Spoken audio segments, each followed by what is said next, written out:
Hi, stream. Hold on 1 second. Anybody is here? Late. I was trying to start by 9:30, but yeah, that didn't fucking happen. That didn't happen. W watch streak. WWW. Start this game. Hello. Hi, streak.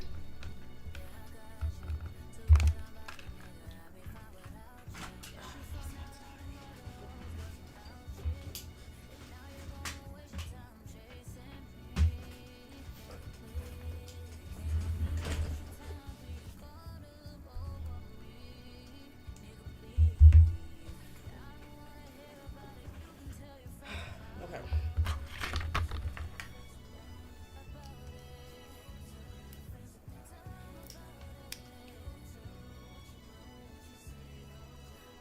Audio's working, right?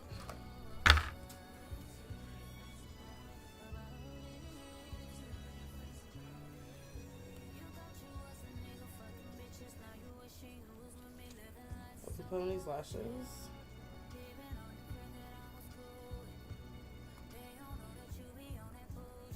Ooh, it's fucked up, I think. I mean, I thought I changed the title. That shit still has Friday's title on there.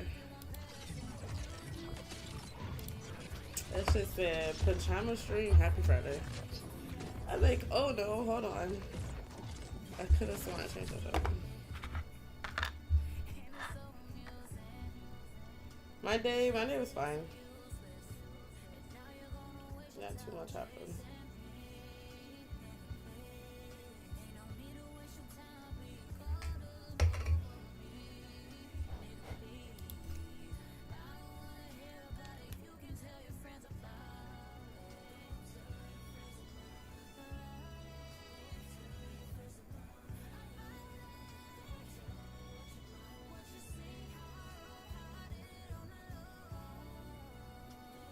And put on these lashes really quick.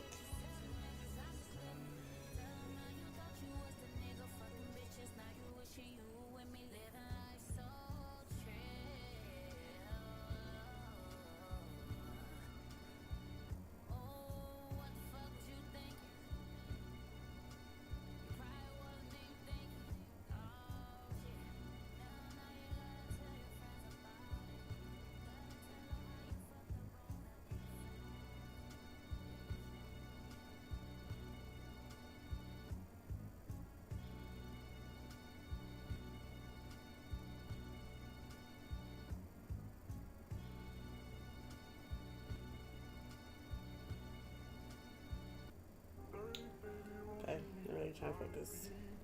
How was your day? I just did some studying, I worked out, and grocery shopping. And that is it. And then I took a nap late, so that's why I'm like late.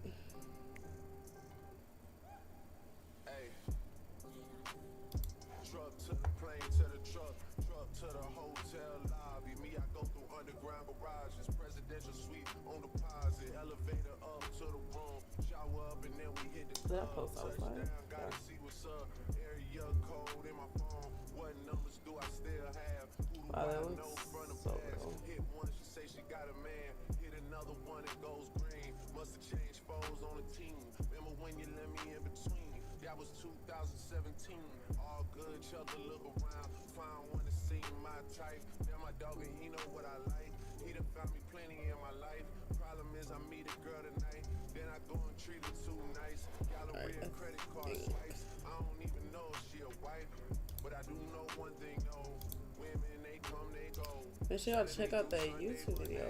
I'll have another one dropping Wednesday. Stuck, hi Stuck. I don't drop it Wednesday. Let's see which eye is this. This one?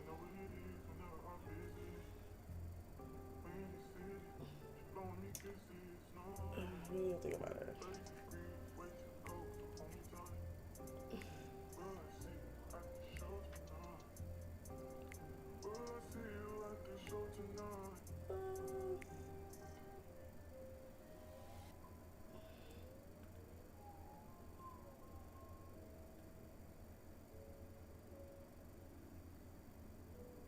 So these lashes are longer than the ones from Friday I put on stream.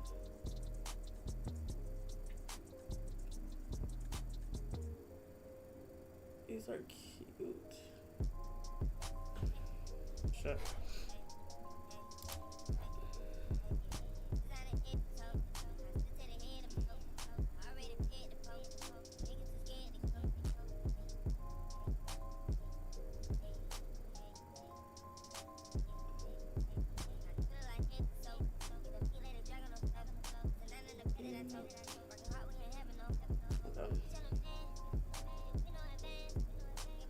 Such different so much.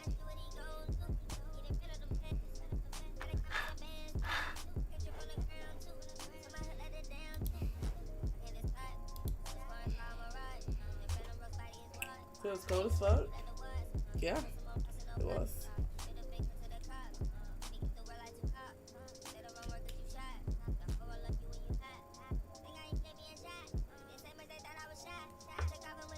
Almost got off work. That's how I be.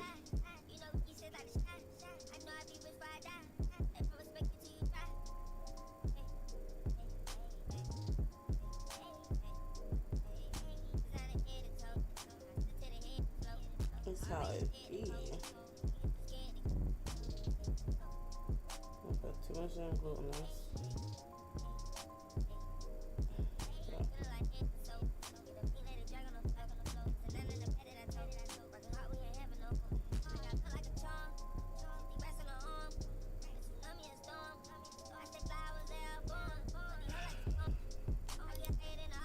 It's such a process.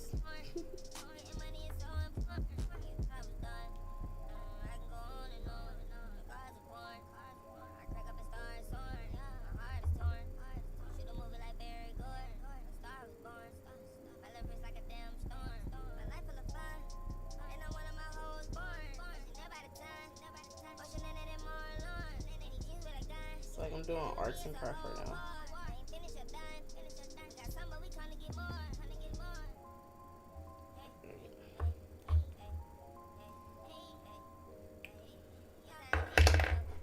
Oh, this was just bought some fucking cake. Delete.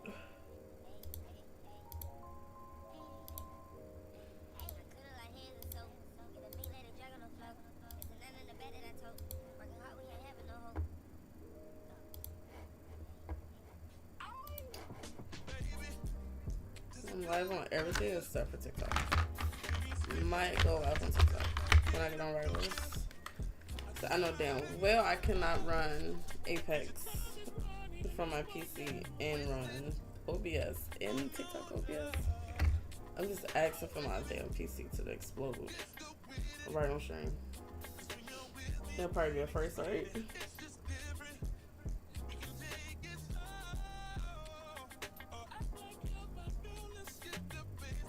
Now I feel my water outside.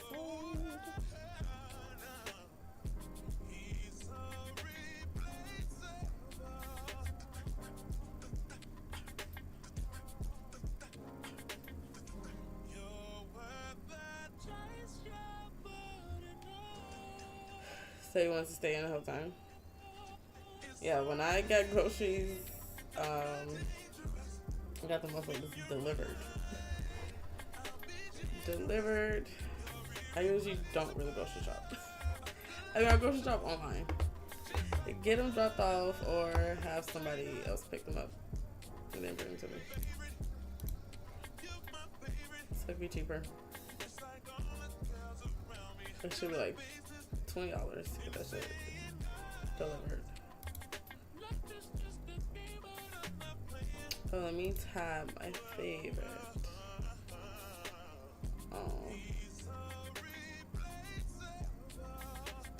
She told some first and last stream.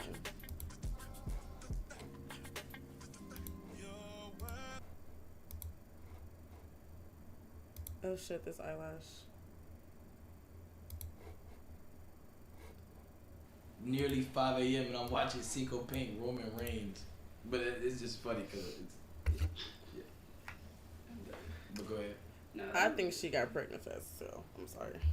What's some more questions, Chad? Yeah, like get some good questions, Chad. She got pregnant like I as feel soon like as she people met get him. like I don't know, like clip form and shit or just clips. I feel like that they just shit is crazy. see that and just think stuff. Motherfuckers don't believe in like, marriage. People don't understand, like, bro, we real people, bro. Like, regardless, they aside can from make it what content. they want. That's what No, I of course, It of don't course. matter what This marriage you try generation to is spin, cooked. people are gonna make it what they want. If someone don't like you, there's nothing they're gonna see past that. Nah, yeah, you could sure. win the World Nobel Peace Prize. They're still gonna find negative things about you. Like, but let's put some good clips in there. Yeah, I think it's what I mean. It's what I mean. oh, that's what you're saying. Yeah, like I already know they're gonna do that regardless, but like.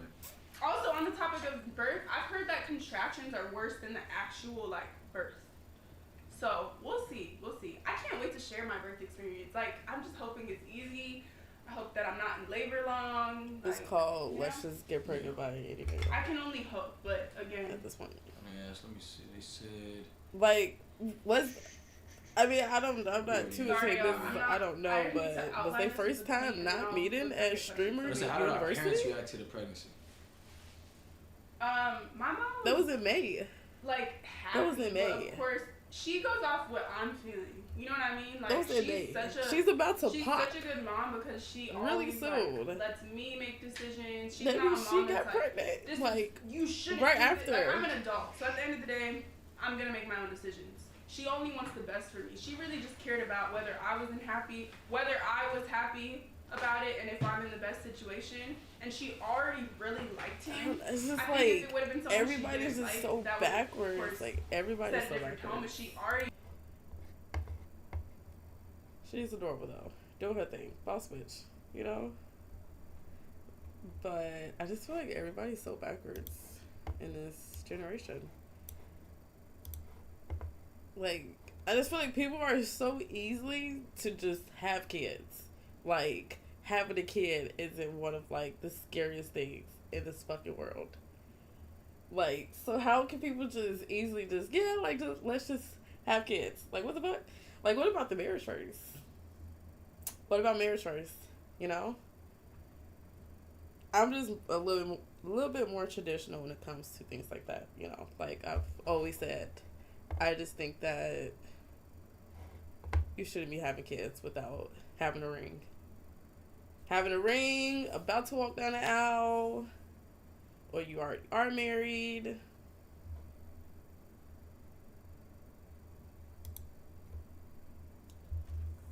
And then niggas just...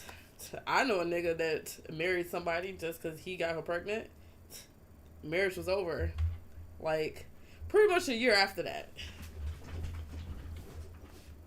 And it's just like, you married her because you felt that you had to marry her because you got her pregnant. They didn't really get a chance to know that person either, to be honest.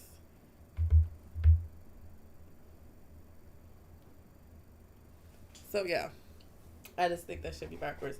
Now, I'm not saying if you get married first and then you have a kid that, like, you're gonna live happily fucking ever after. Like, no. But I think that people should get to know people first. I think knowing somebody for a year is not long enough. Or even within a year.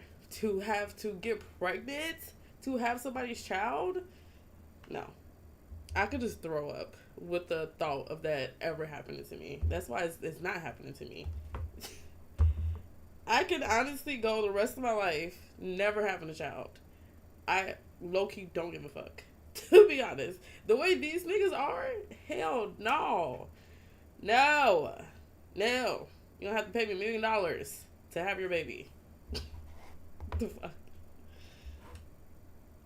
Fuck no.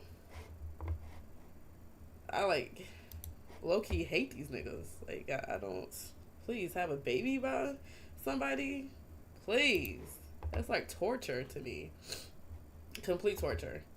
Or own kids until it's time to take care of one. I mean, and then even if you are financially good, you know, it's like still like it's more than just money to raise a child. It takes actual love, care, spending quality time with the child, you know. All these things, you know, play a huge part into all of that. The years away first? Exactly. I'm gonna say it gotta be like 10 years, cause damn, 10 years, I'd be 40. Have a fucking baby. But no, it definitely has to be like at least a solid two plus. Solid 2 plus. And not even that. Like, bitch, I still need to have a ring. I still need to get married first. Like, what the fuck? So yeah, like, my whole time frame of having kids, there really isn't no time frame because that shit probably not happening. That shit is probably not happening at all. And I honestly don't care, to be honest.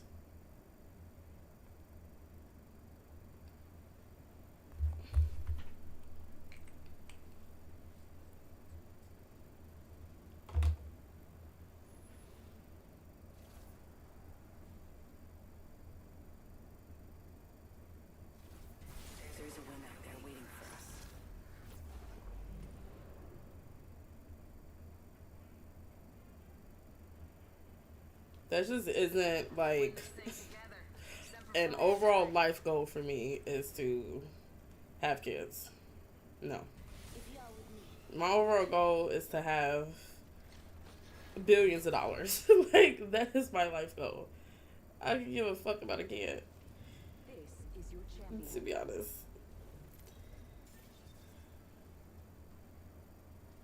Kids are gremlins. You gotta take care of them. Make a choice. Land here. Cancel that. Yeah, you have happiness and everything. Whatever you put to it. It keeps feet off. They see it here. Exactly. And I already have little siblings that I'm raising. Them are my fucking kids. Oh, I'm not landing there. It's gonna be crazy. Shut up. Hold on tight. It's time to drop, shock, and rock. Let's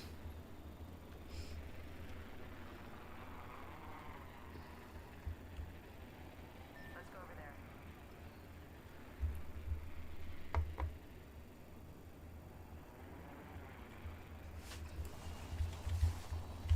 I don't think they followed me. They completely, like, just like, bitch, whatever. Two snipers is crazy.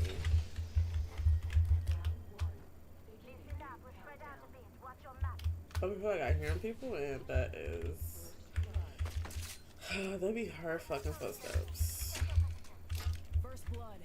Gotta be someone. Glad it's not one of us. What do I have right now?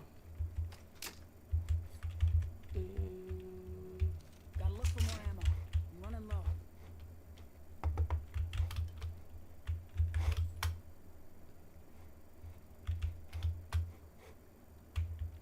Hey, people is crazy. Hey, crazy. My little cousin, he's about to have his first baby. That nigga ain't nowhere near ready to have a child. I feel so sorry for that baby. I feel so sorry. Because I just don't know what to expect. I really don't know what to expect. And then he hasn't even been knowing the girl that long. And she think that she didn't hit a come up because my cousin got money, but he has money for something. He has money because of something that had happened. That's why he has money. And he won't even have that money for that long, to be honest. And I told her that. I'm like, I hope I'm not overstepping my boundaries, but that money will be gone very soon. I'm like, the way that nigga's spending that money, that shit is about to be gone. Okay? So, like, you thinking that you got a come up or something, girl, bye. And they so young. They're so young. Oh my god. My cousin is 20, about to be 21. And then a girl is 19.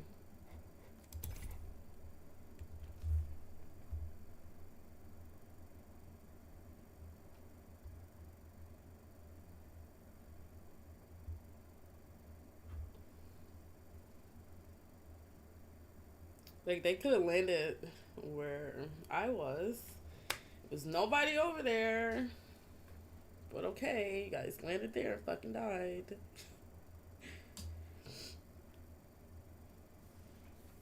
It's about to be crazy. It's about to be crazy. And his mom, she just had a baby not too long ago. That baby's about to be 2. So it's just crazy.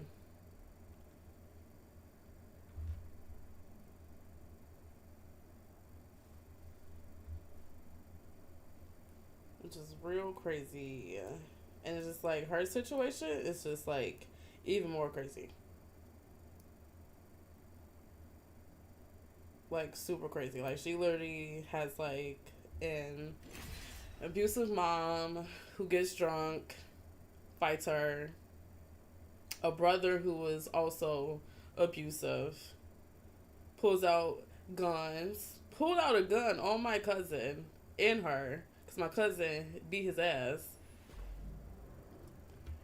I'm just like, who the fuck would want to bring a baby into that fucking household? Like, why? Why on earth would you want to bring a child in a household? No. I'm telling you, she's only keeping the baby because she thinks that she has a come up. Little do she know that money that my cousin get is literally about to be gone. It's literally about to be gone. And I told her that shit, and she hasn't said nothing. She read my message, and she hasn't said shit. And it's way too late for her to like get an abortion. That bitch is due in like 4 months. I don't relish the title. I relish the kill. Cloudy's Pookie Bear. It's like a bunch of crazy shit. Like a bunch of crazy shit. And the thing is that my aunt didn't even know. My cousin didn't even tell his mom. I told her because I'm friends with the baby mama on TikTok. So she posts this, you know, that she is about to have a baby in May. And I'm like, I'm literally, I had to watch the story over like 10 times. I'm like, wait, this bitch pregnant? I'm like, is this my cousin's baby? I'm like, oh Lord. And surely enough, yes. I had to call my aunt. I'm like, hey. Oh my god. It's fucking good. I'm like, hey, so I kind of seen something on TikTok just now. Oh shit. Wait, how do I do the smoke? Oh, I was gonna pick you up. I'm like, that girl said that she pregnant. She like, who? She was like, oh my god, I know you lying. I said, I wish I was. I sent her the fucking TikTok. My aunt ain't never called me back. It's been a week. My aunt has not called me back at all.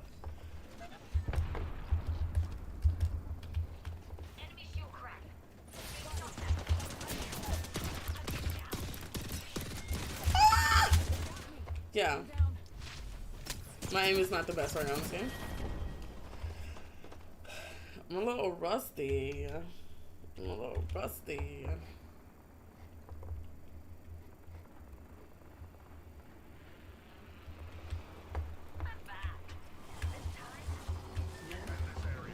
my little cousin already like, you know, niggas that's like not shit but love getting bitches pregnant. That ain't my baby. Like, girl been with you all summer. Some, that's not your baby. And it's just crazy because, oh shit. Oh, dumbass gun. Yeah, I need a new gun.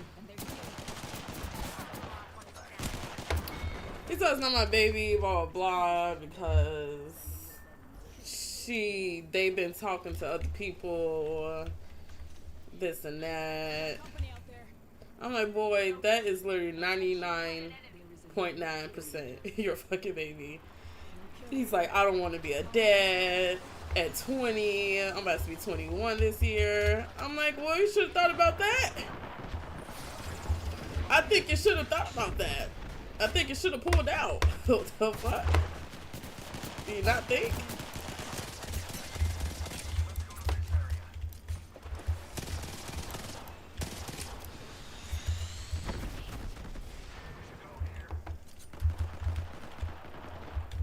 Tell me that's not my baby. Knowing damn well that's your baby. It was crazy because the month she got pregnant, we were on our family trip that fucking month. That's what's crazy. So it's just like, nah, nigga. Like, that's literally your fucking baby. Like, reality is really about to set in for the ass when May come. And May would be here so soon. Like, so soon.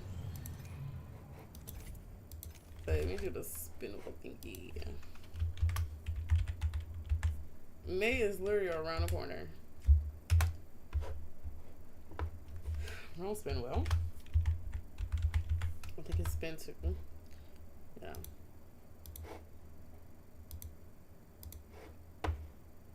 I just love these colors. These colors are so cute.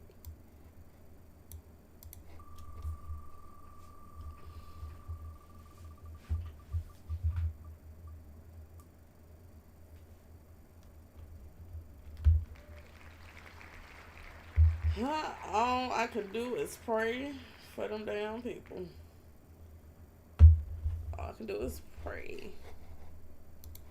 Because they gonna need it. They gonna need it.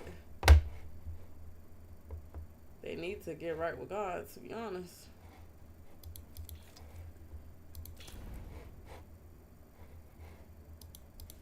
Oh, my damn head is hurting. Fuck. I didn't pause the music and shit. And we started talking about them people business though. Cause if I was on TikTok, cause she comes by my streams, his baby mama comes by my streams. I'm not live on TikTok now, but still.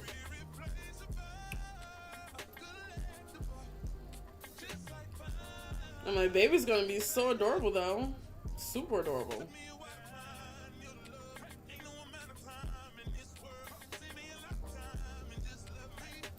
Well, they supposed to be actually taking a test, but they can't do it until the baby get here because it costs too much money to do it right now.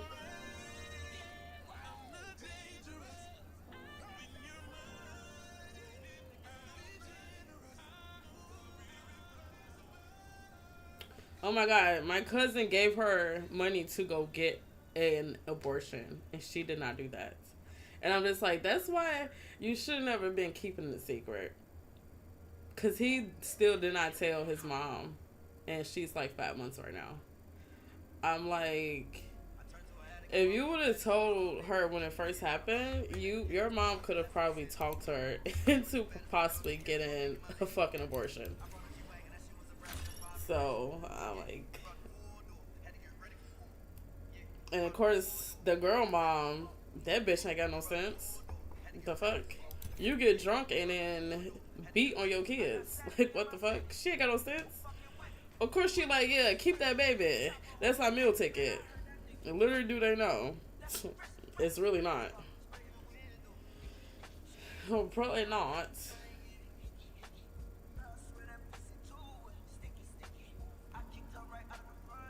That was last week when I found that shit out.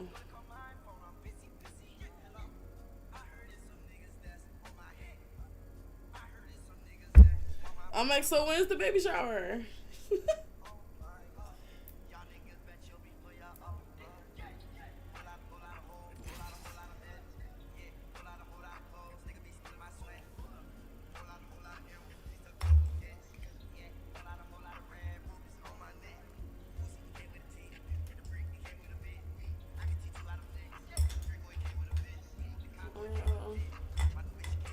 It's my pen. Yeah, shit, I need some more oils to my pen. I'm so low. I'm so low on everything. Oh my god.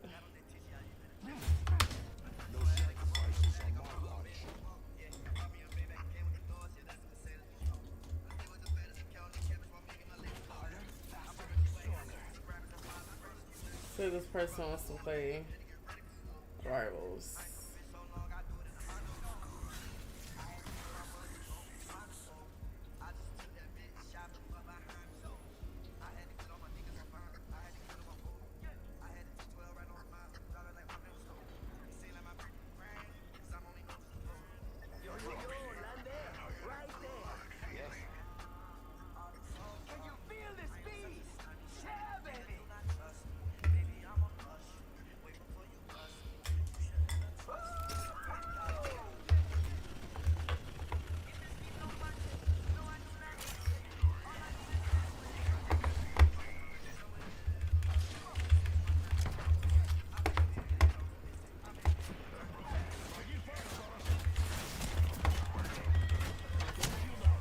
What the fuck?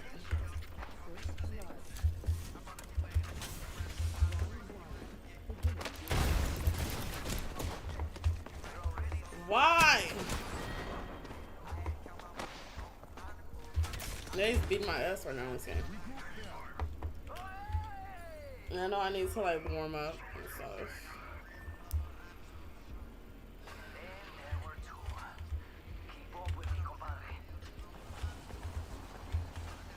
What am I doing?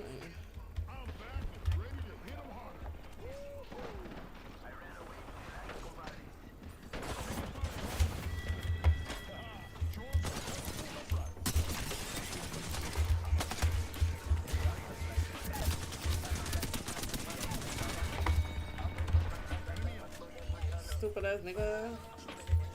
I don't want this.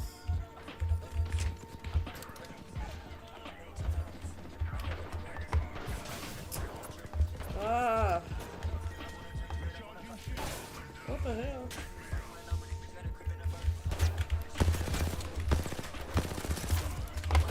Ah!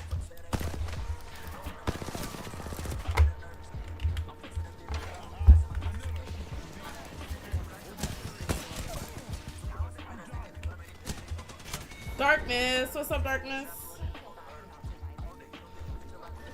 How's your Monday?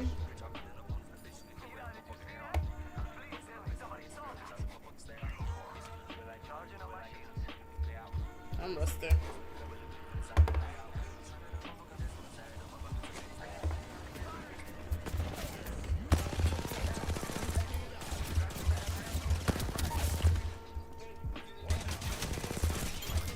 Shoot this bitch.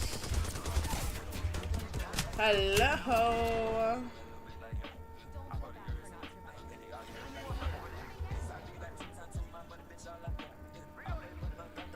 Look at them coming back.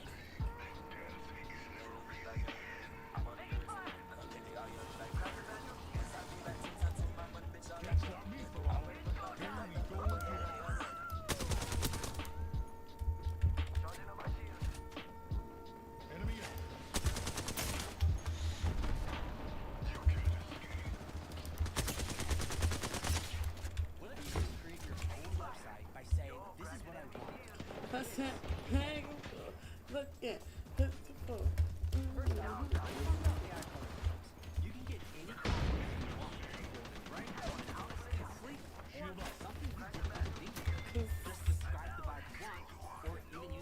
the other person? And let AI do its thing. They gotta be in here.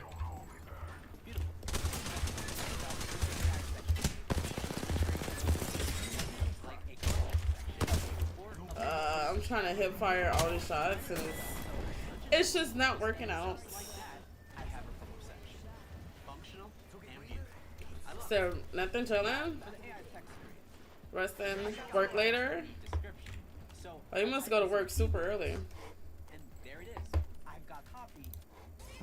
Like super early.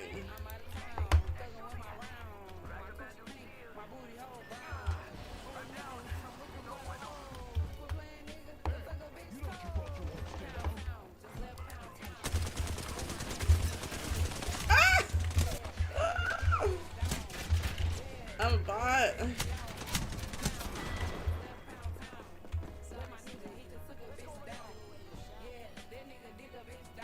I want to get rid of this damn car. I don't want this gun.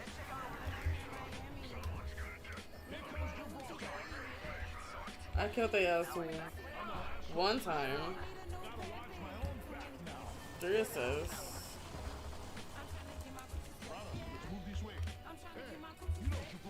I need a different gun. This is cool.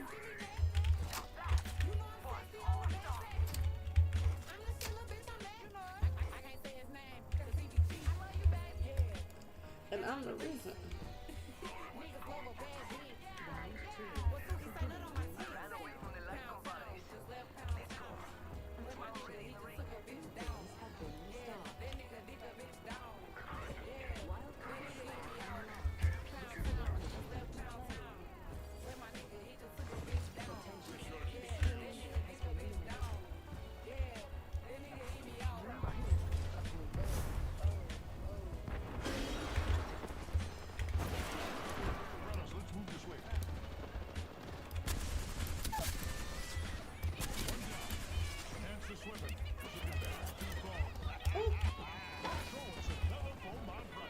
Where are you? I don't know. What the fuck? That's not a person.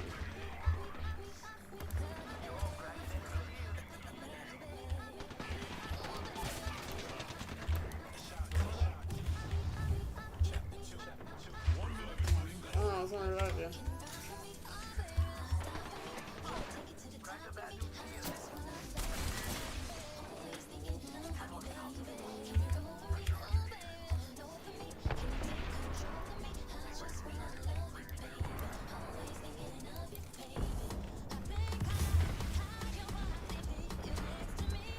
What is that?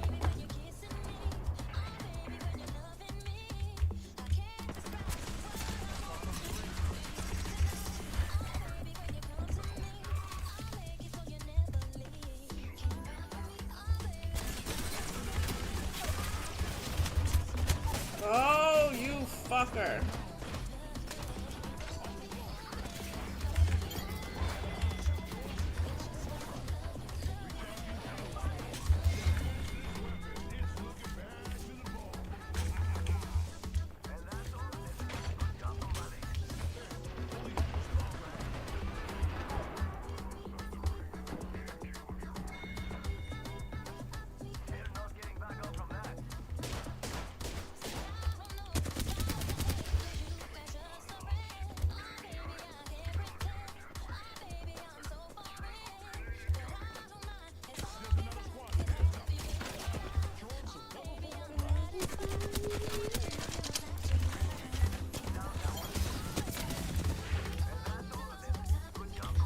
Oh, it's definitely somebody else.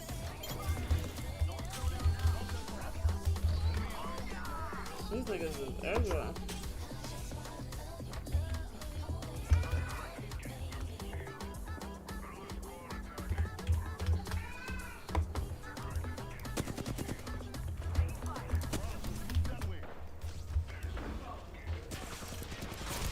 Oh my god, throw the fucking ult!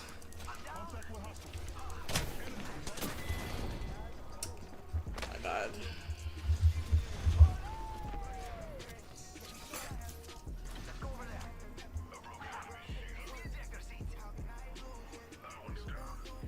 I don't even think My alt actually got off. I'm gonna take my sister.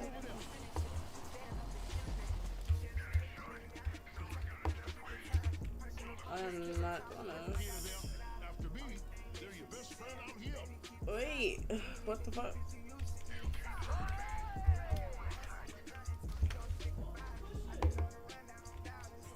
Where'd the upgrade thing go?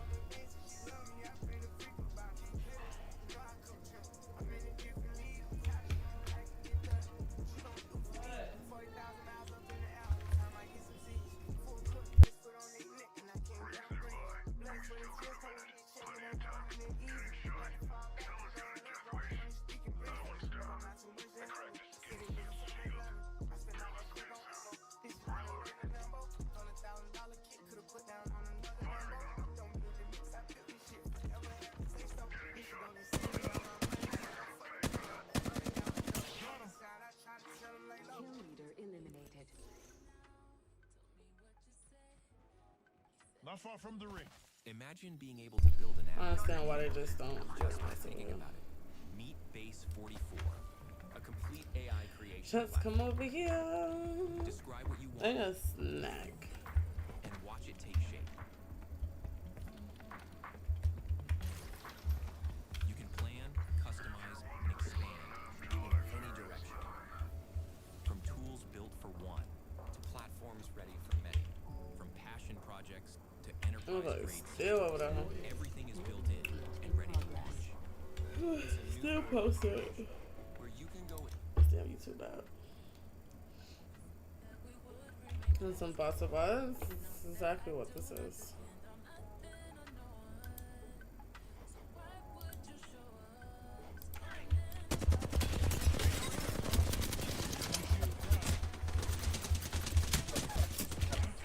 Oh my god. They're so low. Shoot the bitch.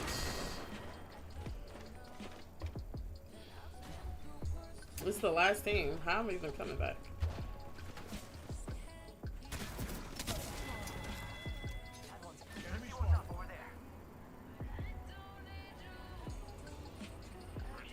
That damn Valkyrie. The gods took over.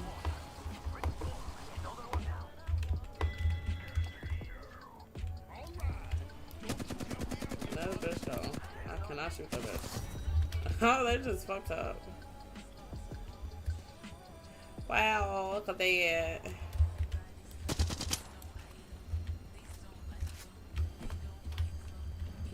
I wanted to go to the box and teabag it. So bad.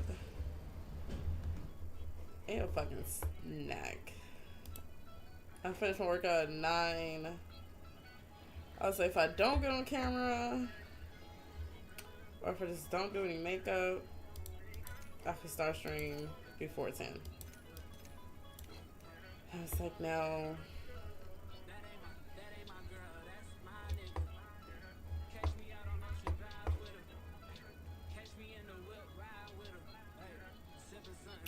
GG.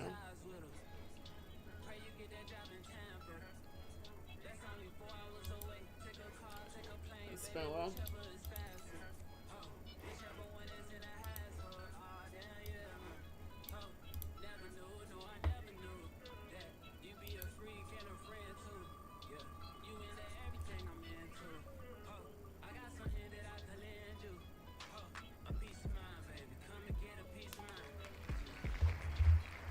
Wraith.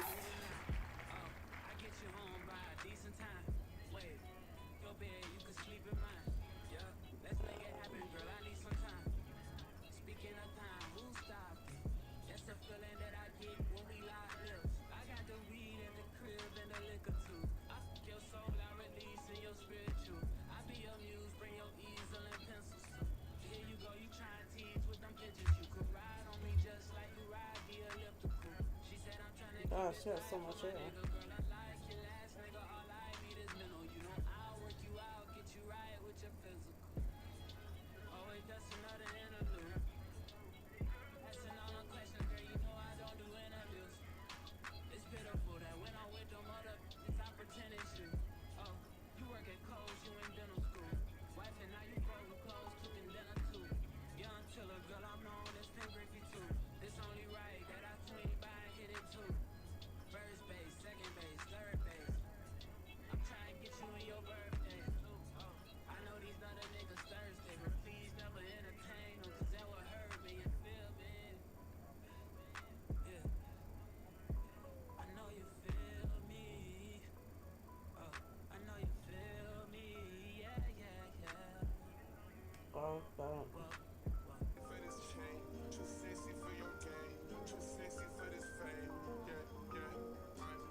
bitch in the studio. Stop.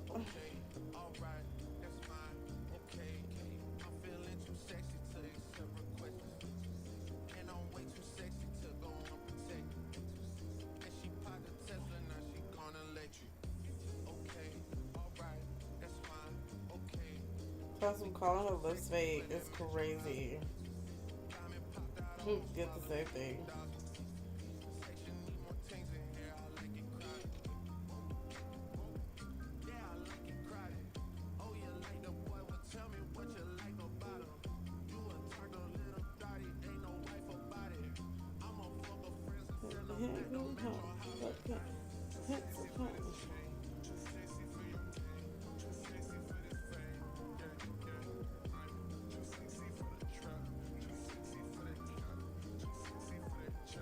She changed her name? She did.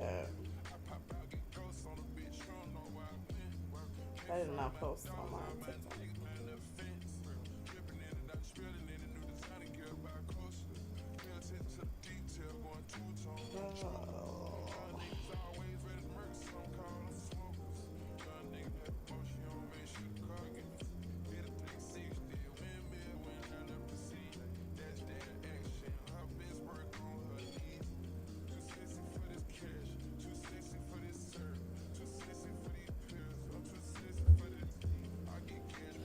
That was a raise.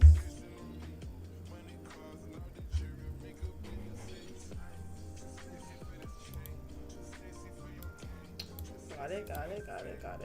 We changed now before I forget. Still landed on. I got no good scans for her. Except for that one. It's the only good scan. And of course, the pink. I like the pink.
Rave.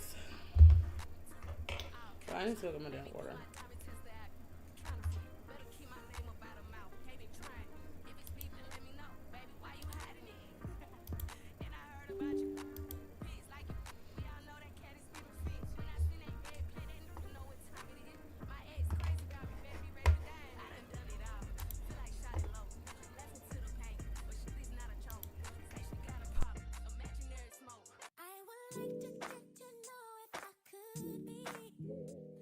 The kind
find your favorite person a gift as special as they are, like a custom leather camera strap to celebrate your photography-obsessed friend. Shop Etsy for special birthday gifts that say, I get you. Click or tap the banner to shop now. New Year, same extra value meals at McDonald's. Now get a savory sausage McMuffin with egg, plus hash browns, and a small coffee for just $5. For limited time only. Prices and participation may vary. Prices may be higher in Hawaii, Alaska, and California, and for delivery.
Alright. A bike.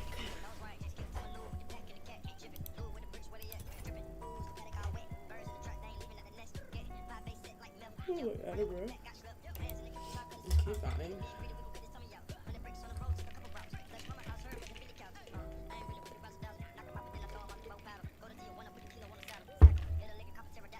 Got me some oysters.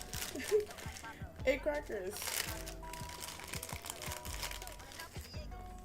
Gotta get some snack on. Myself on mute. What is the look of? How the oyster look? That shit look crazy. That shit look crazy. So smoke oysters with red chili pepper. That's what it is. Yeah, I thought it was the sardines I like. That was cool. But like, it was the oysters that I like.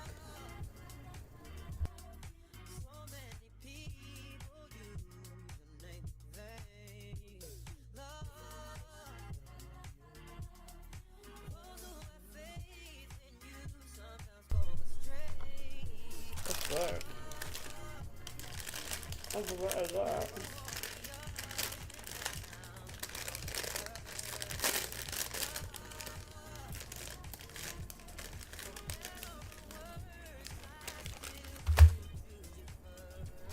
Oh, I should put that hot sauce on now.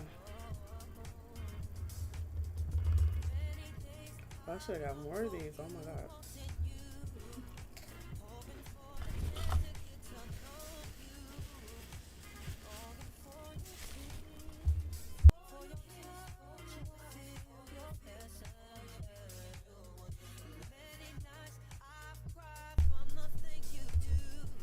Right, this is fire. I need more.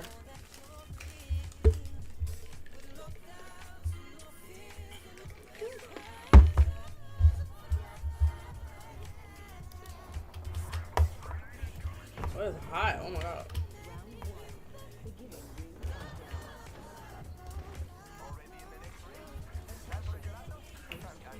No gun.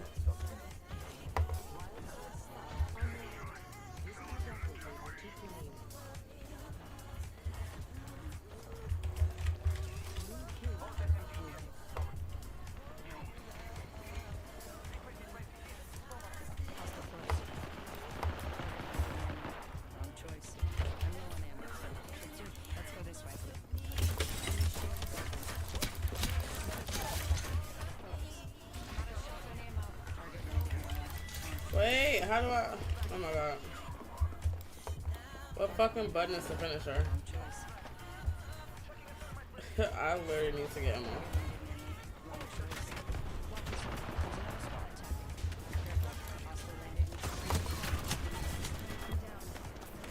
I'm just trying to get fucking ammo, bro. Welcome back. Thank you, thank you.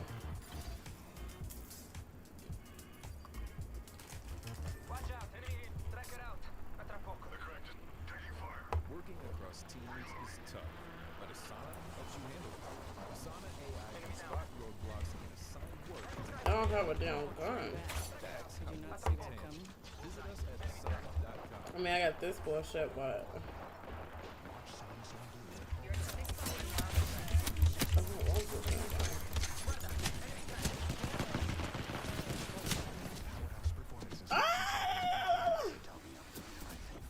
That shit don't last long at all.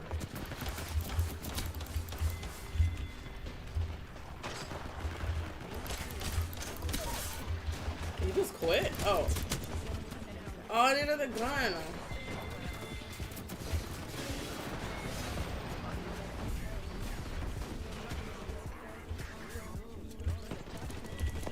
Oh my god, they're coming.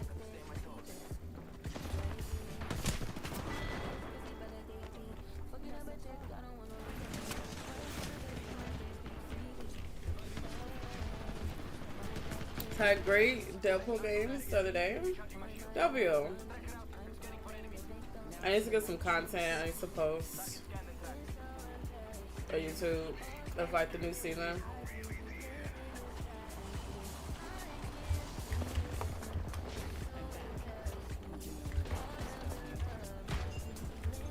Oh my god. That's great.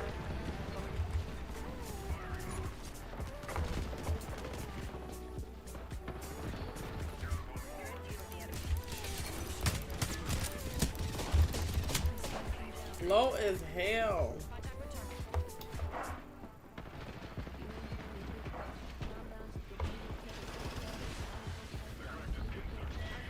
They're coming. They coming for y'all. Oh my god. Oh, this damn pepper and this damn oysters are like spicy as hell.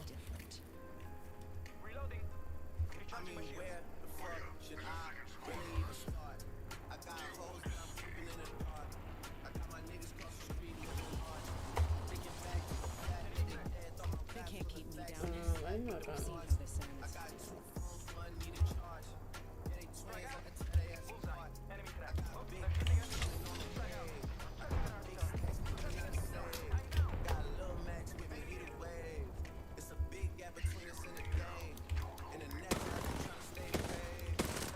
Ha! Really missing every shot. I cannot shoot this gun on this one.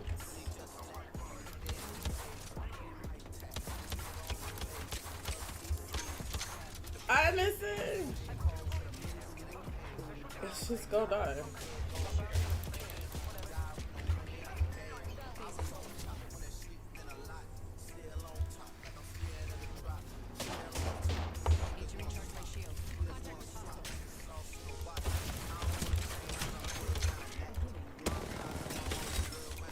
Shoot this bitch.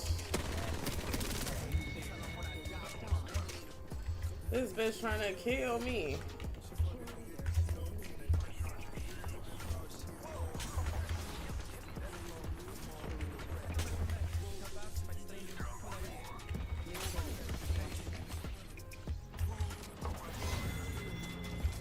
I don't know what this gun.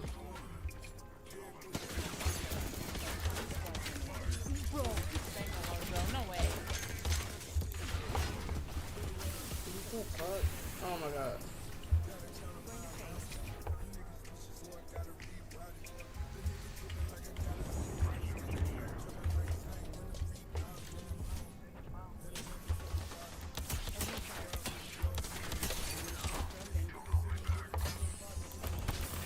Oh, you bitch. Goddamn. What was that, the teammate talking?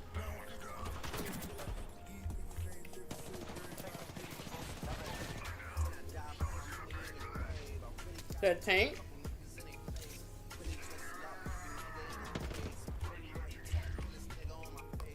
I think they're all pretty cool.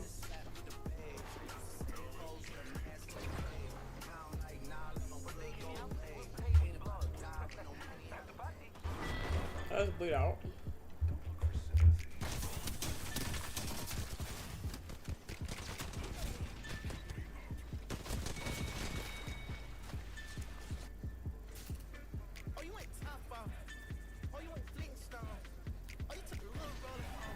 Oh, these oysters are so good.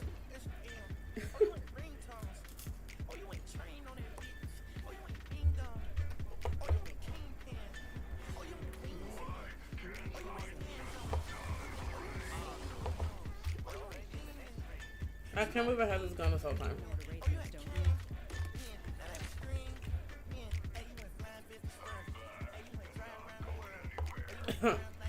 It's the damn pepper here. It was really hot.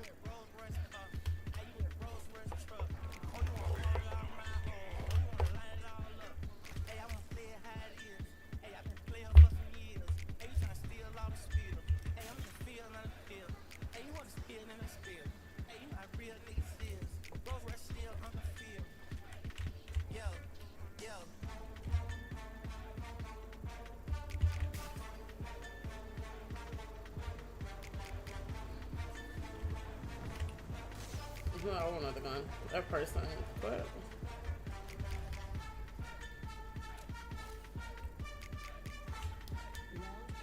bet they in there. Oh, they don't see us. Oh, damn.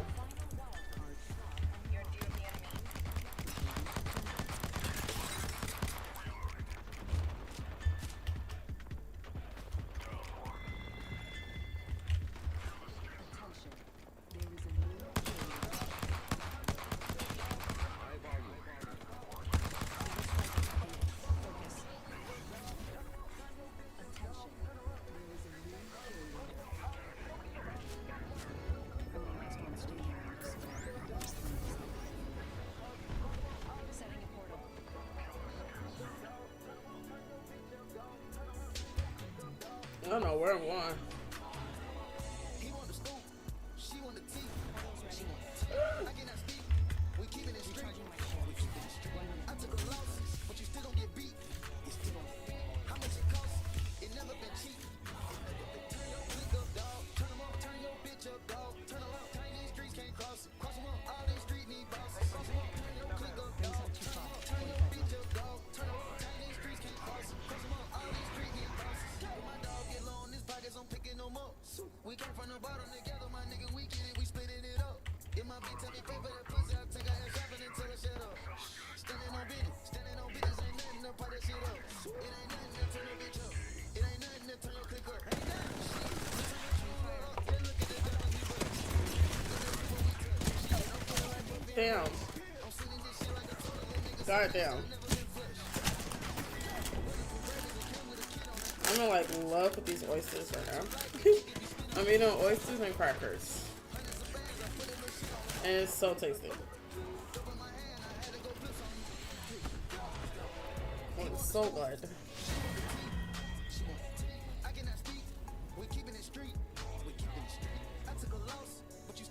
Oysters look crazy, but you know, they taste good.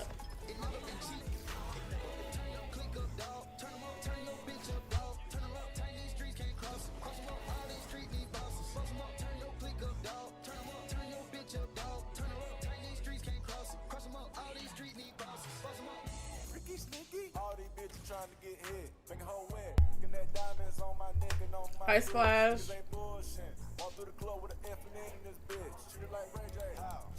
We fucking died. Hope your night's good though. Are you live? Let me tap you. God damn, I'm not fired. Oh, that shit hot as hell. Did I put hot sauce in there? This shit hot.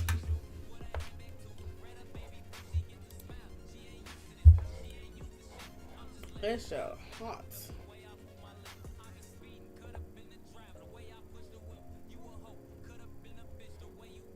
Let me see how this looks.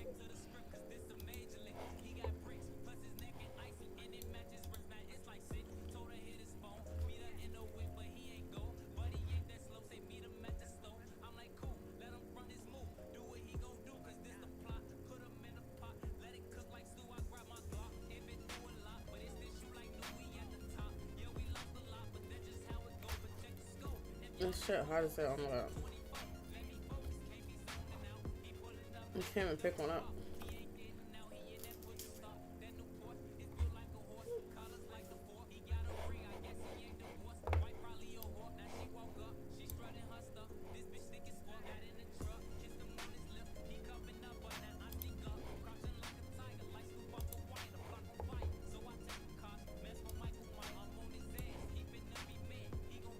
They are.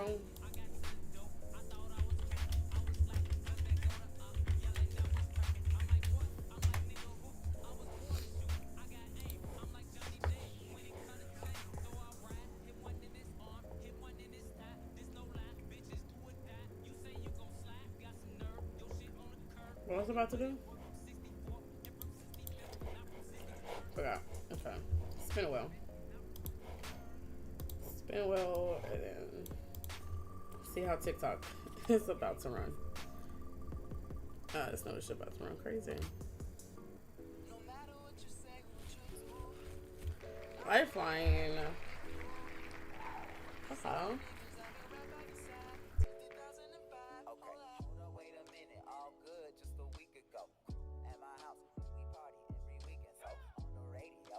Favorite song make me bounce around like I don't know, like I won't be here long. Now the thrill is gone, got no patience, cause I'm not a doctor. Go why is you lying? Why you Mufasa? Yeah, me casa, casa. Got it strip it like Gaza.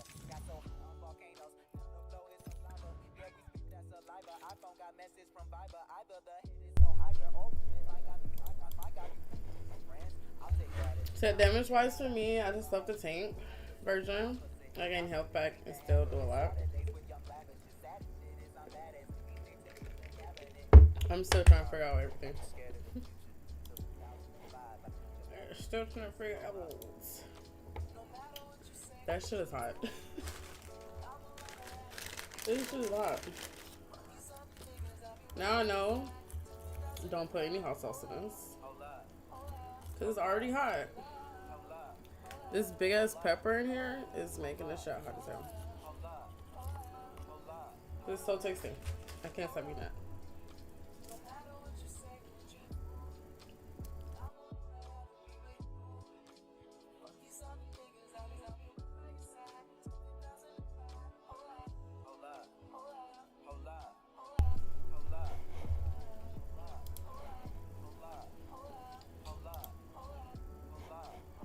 TikTok. I really want to fix my hair. Honest. Just need a hot comb. Ran right through the top.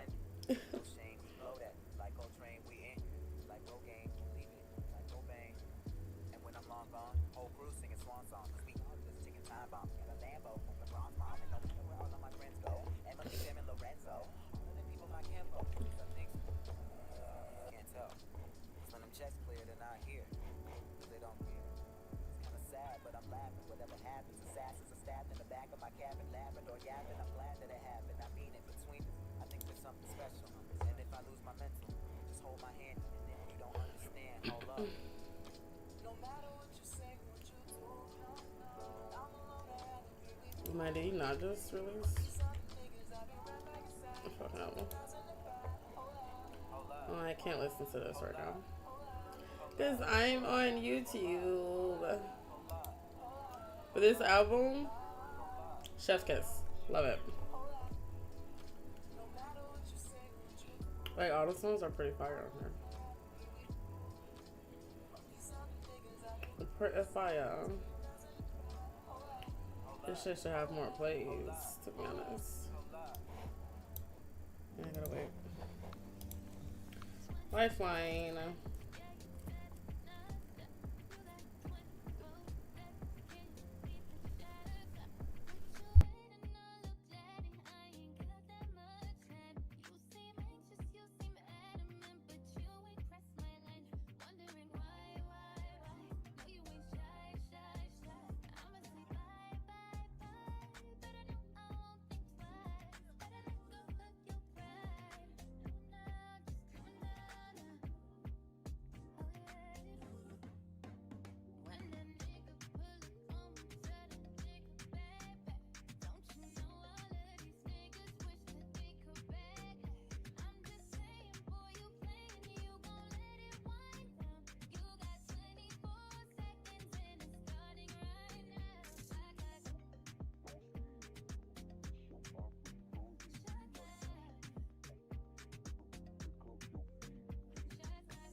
Imagine using your skills and experiences to inspire young minds.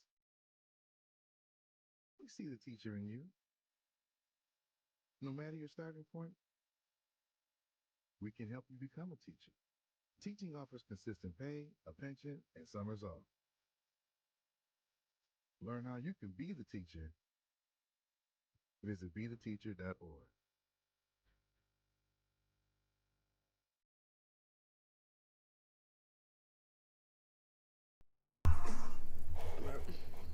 Already though. Would you be happy if you stayed where you are? Possibly The answer Rivals. is yes, then this video is not for you. But if you want to finally achieve the time, location, and financial freedom you know you deserve, then this new career may be the answer to all your prayers. Because what I'm about to reveal to you is unlike anything you've ever seen before.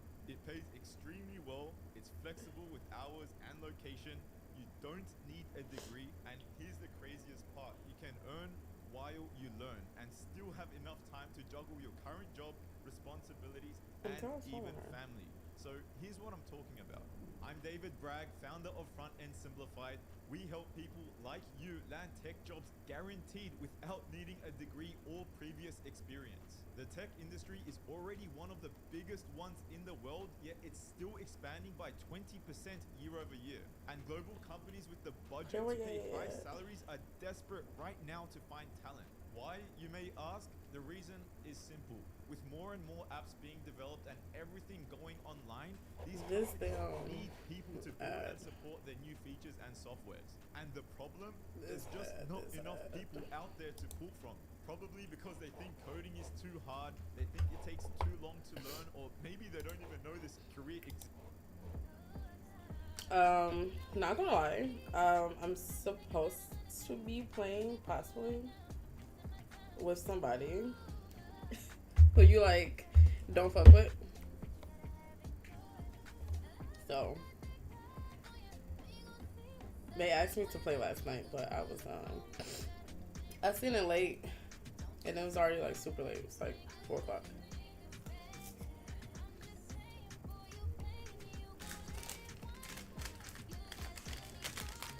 So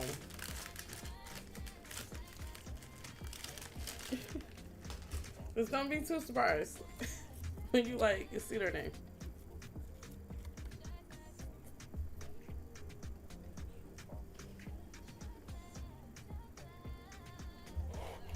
You've been warned.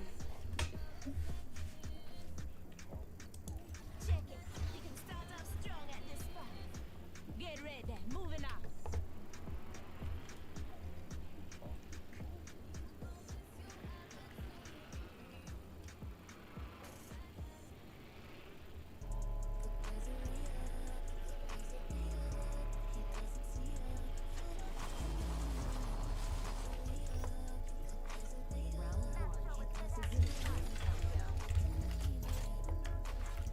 Where the fuck they go?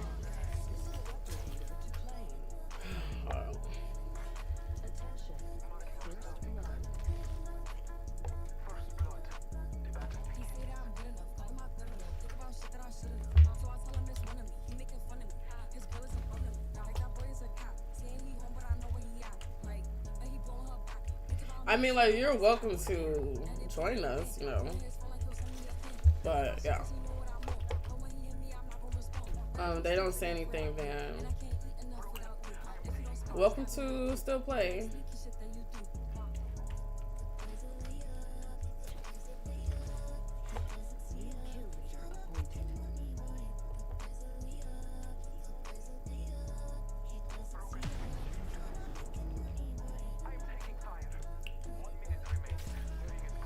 How was y'all not land by me? I'm lifeline.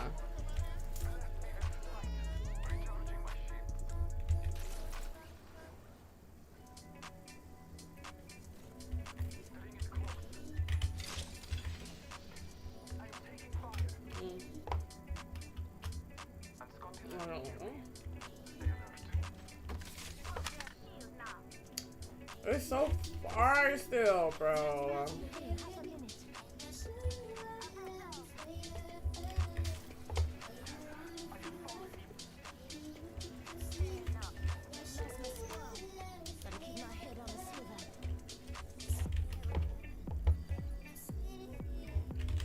Until they come up over there or not.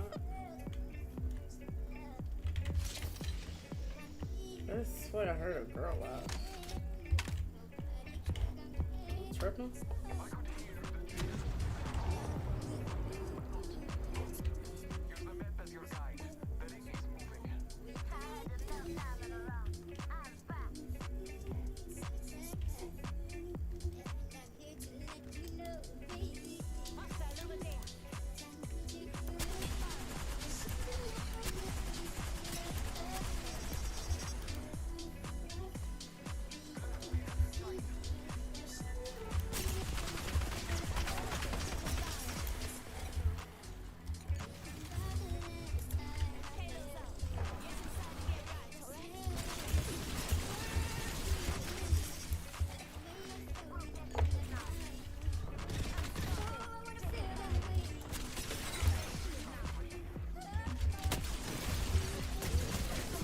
You jumping hoes, you jumping bitches.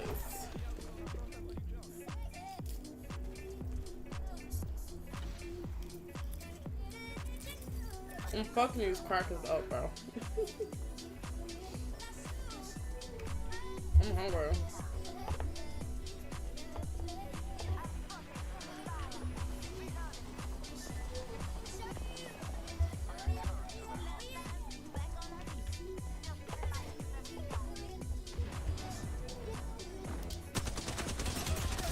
Oh my god.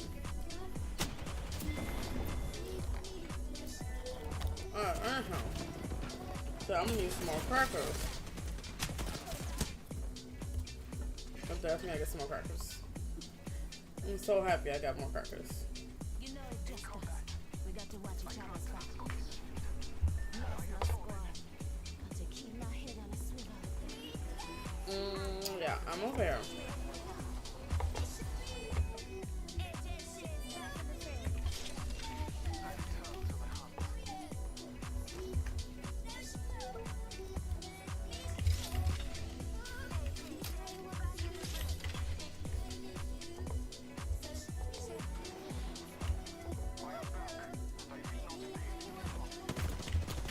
I'm like, I just heard somebody.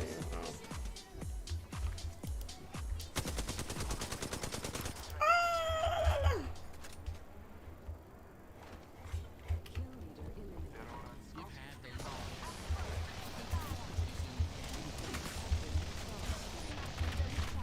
I'm like, I knew somebody was behind us. Thank you. Well, I did not have mine. Introducing Clean Mile by Breakthrough. Start using movement level transportation data to make sustainability progress and reduce emissions. Take control of your sustainability goals with Clean Mile. Oh my god, where the fuck we come from? We left. I didn't know the y'all rotated. Okay, yeah.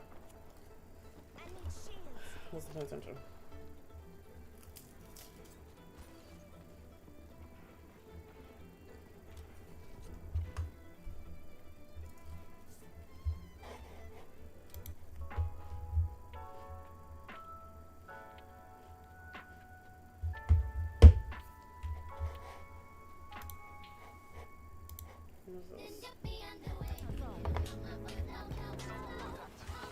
There's a hell of people right there.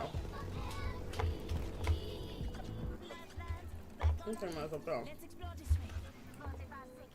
Well, this bitch skating. What the fuck? Oh, we gotta go to the circle. The circle is that way. They're gonna definitely try and block us from going in there. We gotta find a way in there.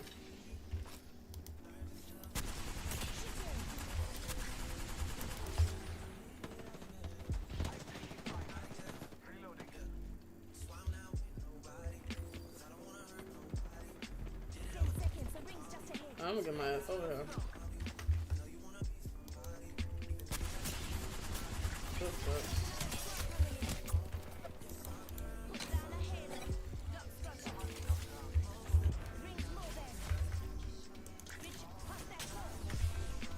Like, rotate, guys.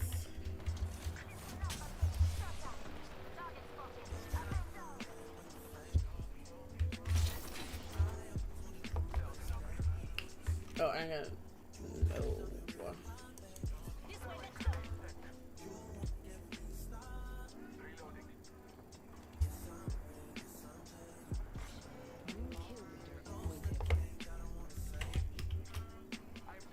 Right there, right there.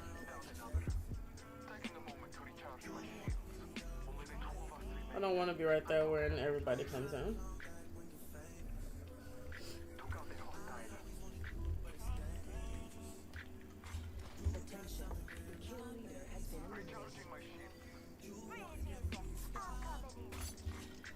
What the fuck? Beginning ring countdown. These people is right behind me.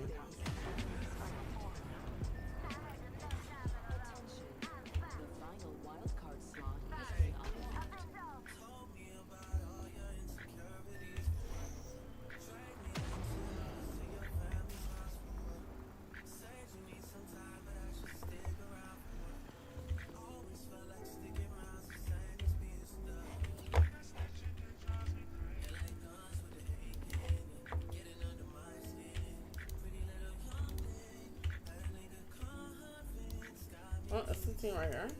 Enemy spotted. Yeah.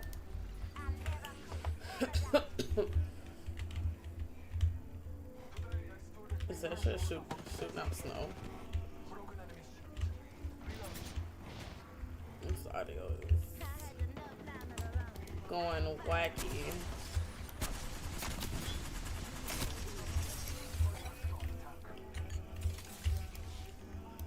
You lucky I can't shoot that fucking thing on this damn mouse.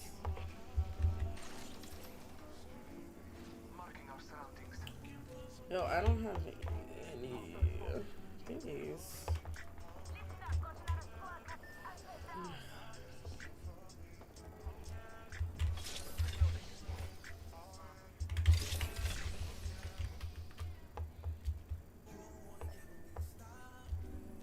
You and me now.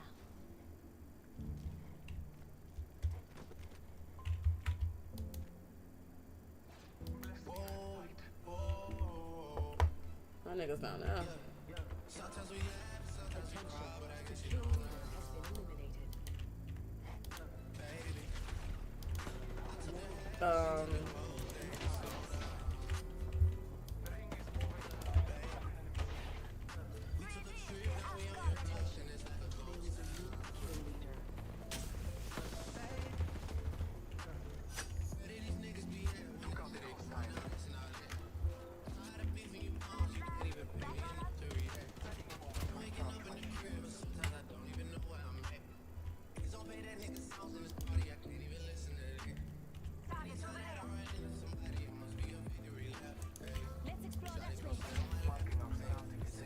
These motherfuckers, they right here. Motherfucker, hide it right here.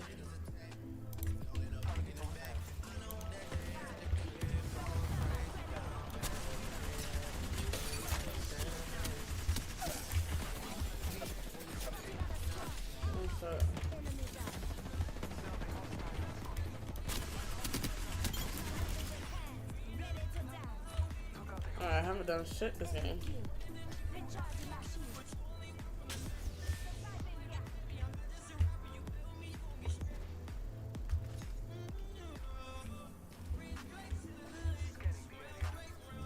You ain't got shit in here. Oh my god.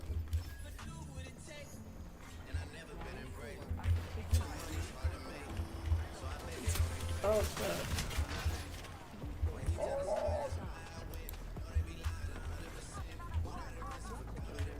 Fuck.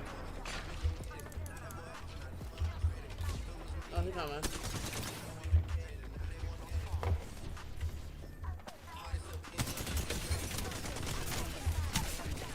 Fuck, almost had you. Almost had that person. Oh my god.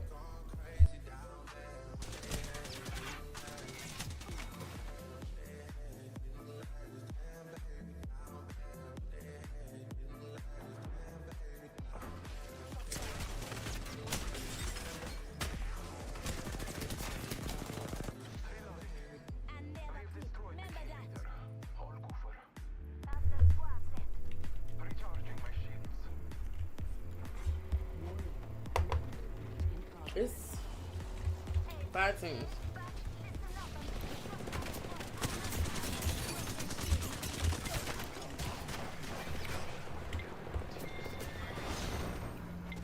Fifth place.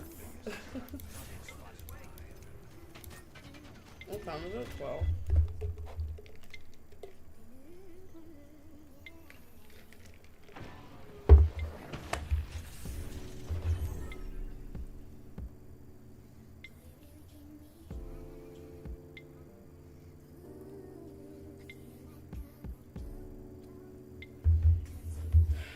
I think I'm gonna watch this video first.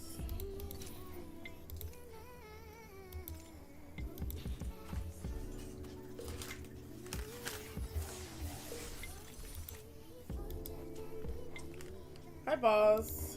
I'm doing good, boss. How's your night? Heels. What's up, Heels?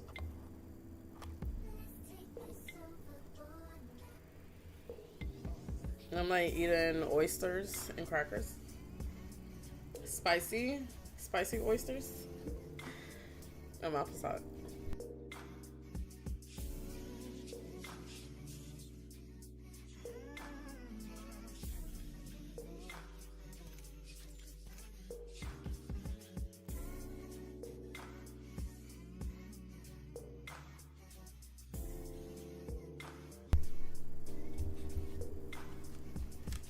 I got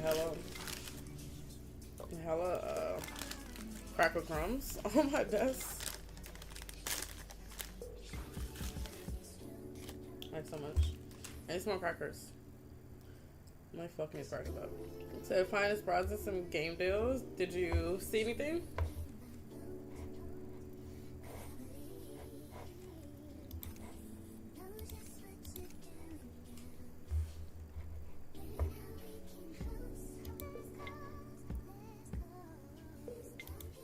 This shit's like what? That's so wrong.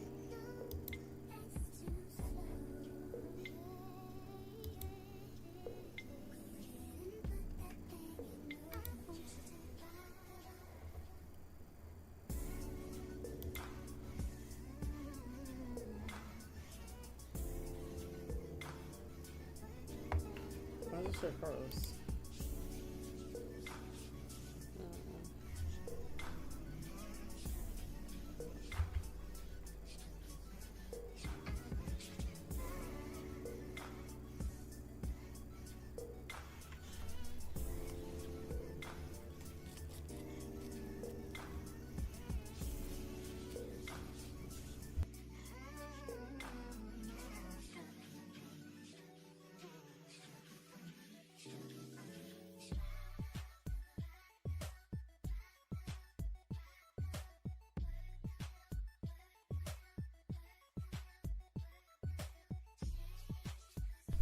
I don't know why. Damn PC just froze. I have no idea. But it's froze. For a real reason. Tess, what's up, Tess? How's tonight?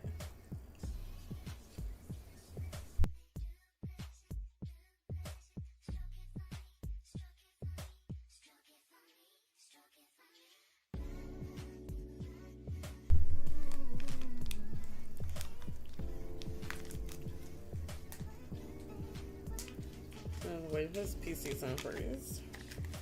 I'm about to put this YouTube video of it's long though. It's like 40 minutes, but that's why I needed to start stream on time today. Because I had planned on reacting to this damn video.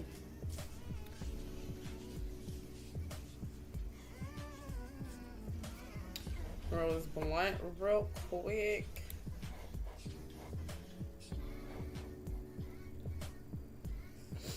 Just finished some Stranger Things. Ooh, what season are you on? I'm literally on the last episode of season 5. I'm like hour left. Like I already know what's gonna happen. So I'm just like prepared, you know.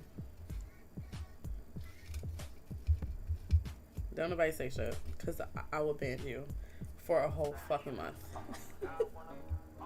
If you say something.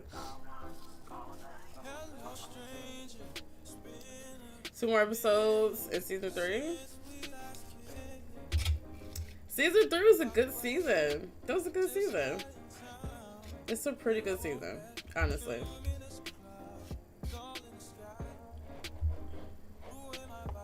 I'm a late bloomer. I feel that. I feel that.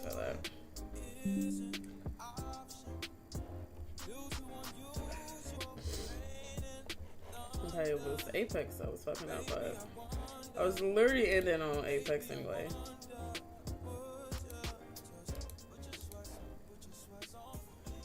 No, my friends definitely tell me that I'm a late bloomer as well. I was like, so what, yeah? Just a little bit. Not too late.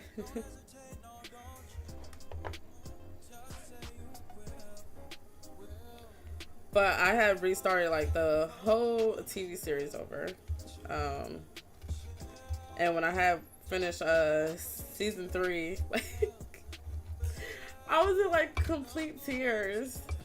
I'm just like, I love this show so much. I'm like, why is this shit making me so emotional? Cause like it's definitely a like coming of age like type of TV show, despite you know all the spooky things and like everything. So yeah, so season 3 was good. It was like pretty emotional at the end of that season as well. Pretty emotional. I'm a very emotional person.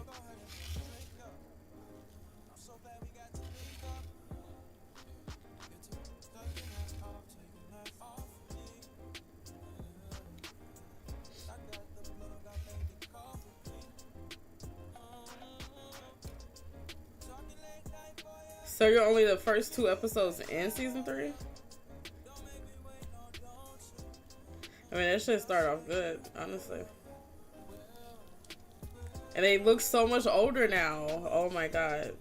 They look so much older now on that season. So I think it was like a 3-year, a 3 years in between season 2 and season 3.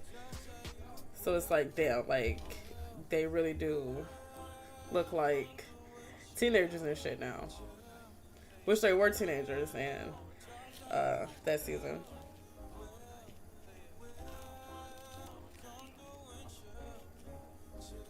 I just wish we could have had more seasons though.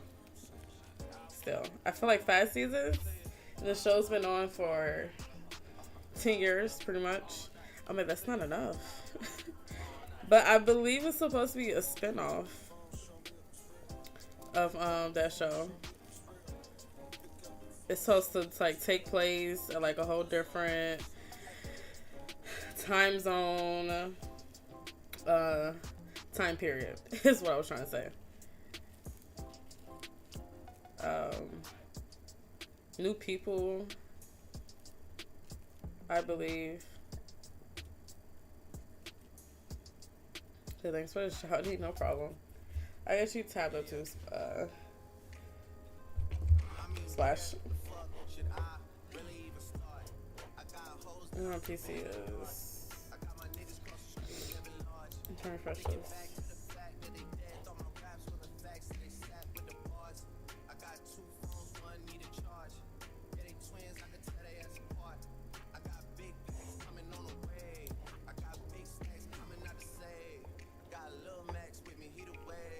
And now this nigga is a artist and shit. I had no idea. No idea. They say he might be in a Marvel movie. The dude who plays Steve in Stranger Things. Where'd he go? Oh.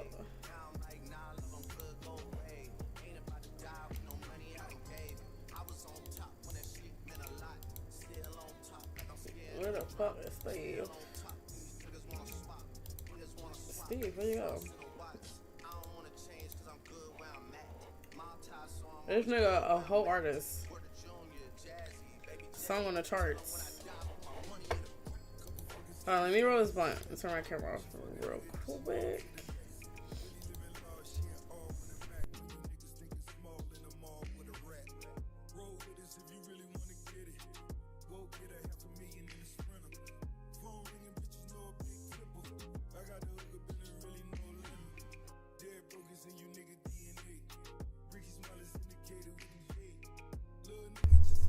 Yeah, I'm about to play this YouTube video.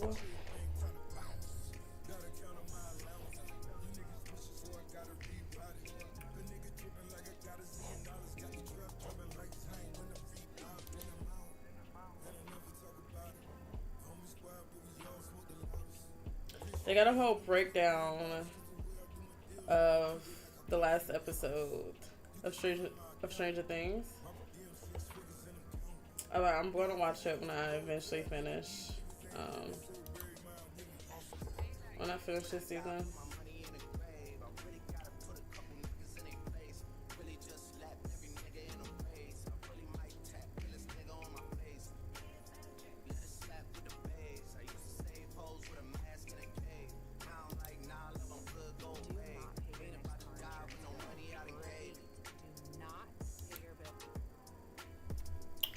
Okay, so we're watching a breakdown of the first X-Men movie that came out 26 years ago. Oh my fucking god. 26 years ago. That's insane. I gotta say that over and like on camera for like the YouTube video. That shit crazy. Damn, that movie is like, oof. I was just watching this movie maybe like a few months ago. Yeah, I got hella cracker crumbs on my damn desk.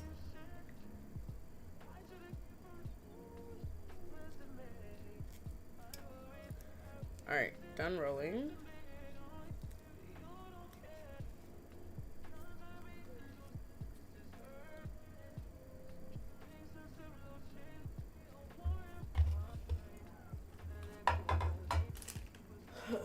Do I even have a lighter? Do I have a lighter? I do not. I do not. I gotta get a lighter. This is crazy. I ain't got no fucking lighters.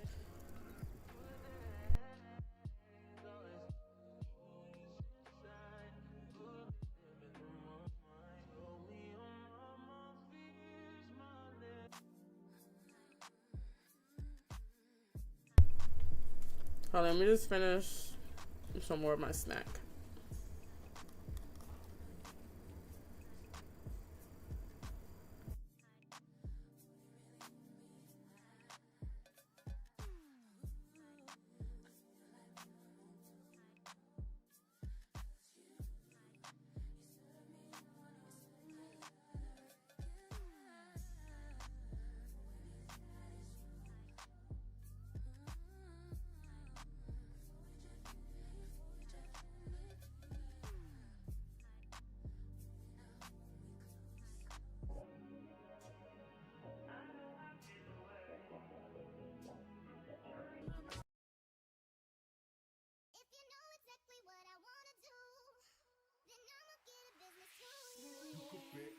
Never gotta sweat that.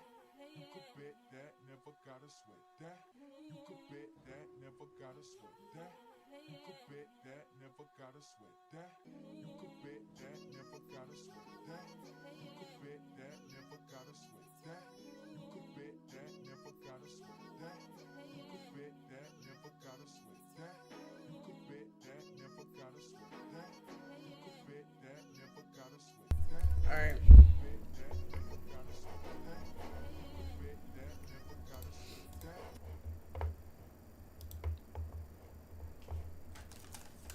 Damn, this movie came out a long time ago.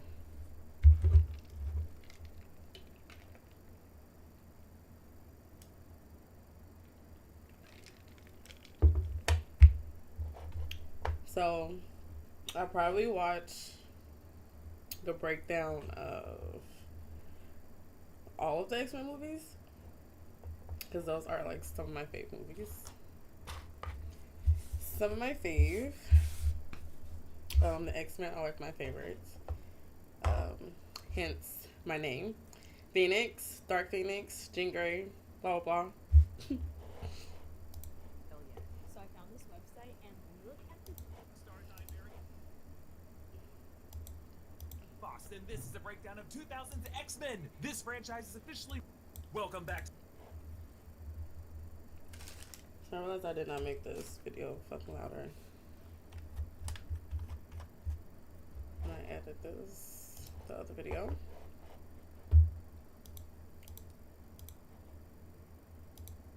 Okay, look at YouTube. Oh, I forgot to post. That's what I was going to do. Post the link on YouTube.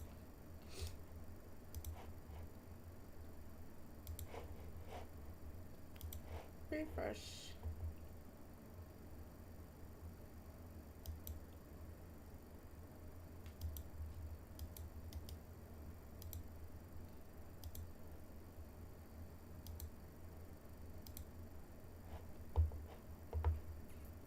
Okay. Yeah, so movie. It's like 40 minutes long. Yeah, okay. The sooner I start, the sooner it will be over. This video is going on YouTube, this part of the stream. So, yeah. Here's my hair. I really want to take a hot comb and run it through my hair.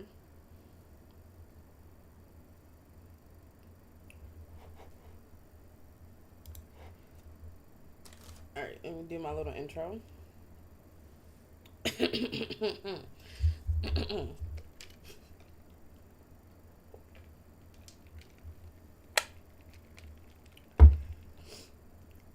This is my first time actually watching one of the breakdowns for X-Men movies.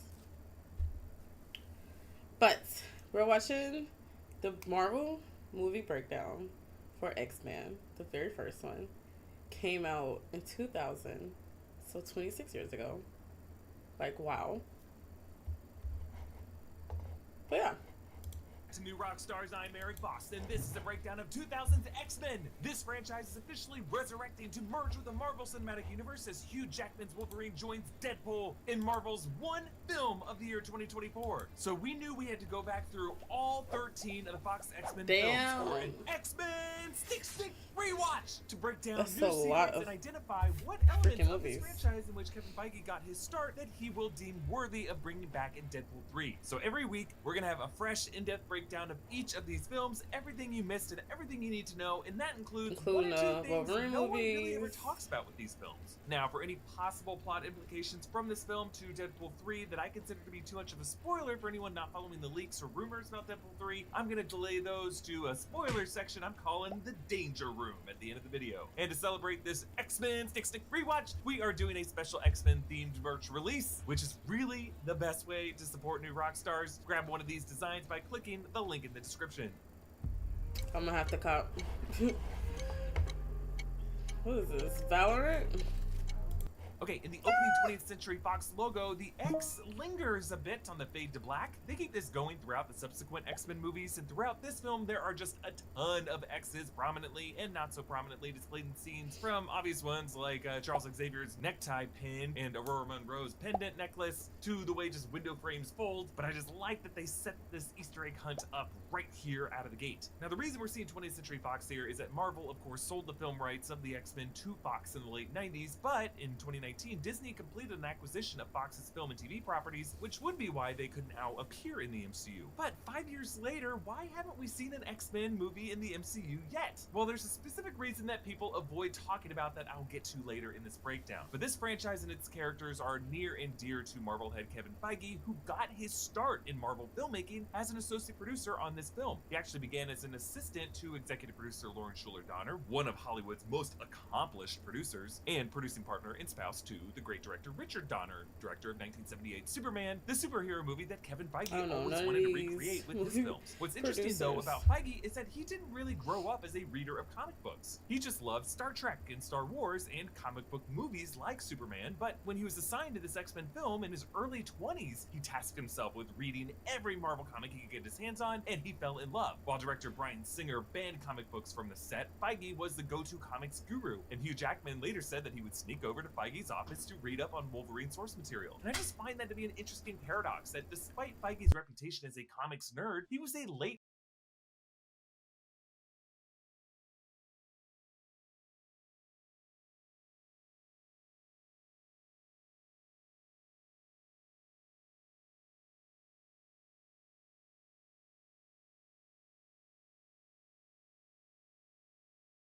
Hold on, guys.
My bad. Helping my baby sister with something. Oh my god, the crumbs from the crackers is on the fucking floor right now. It's ridiculous. Convert to Marvel lore, and he didn't burn out early into like a defensive gatekeeper like a lot of guys who grew up reading comics sometimes do. He never really had that chance to become dissatisfied with where comics were going, while his tastes mature in one direction and comics pivot in another direction to appeal to changing societal interests. And so, just as an adult, he just kind of fell into this trove in his adulthood, and he appreciated it for what it was. And I think that specific set of circumstances is what made this movie so authentic to people who love X-Men, and what would later make the Marvel Cinematic Universe so successful. But in these opening seconds, Feige's love of Star Trek must have delighted this nerd to hear Patrick Stewart open this film with the narration as Charles Xavier. Mutation. It is the key to our evolution.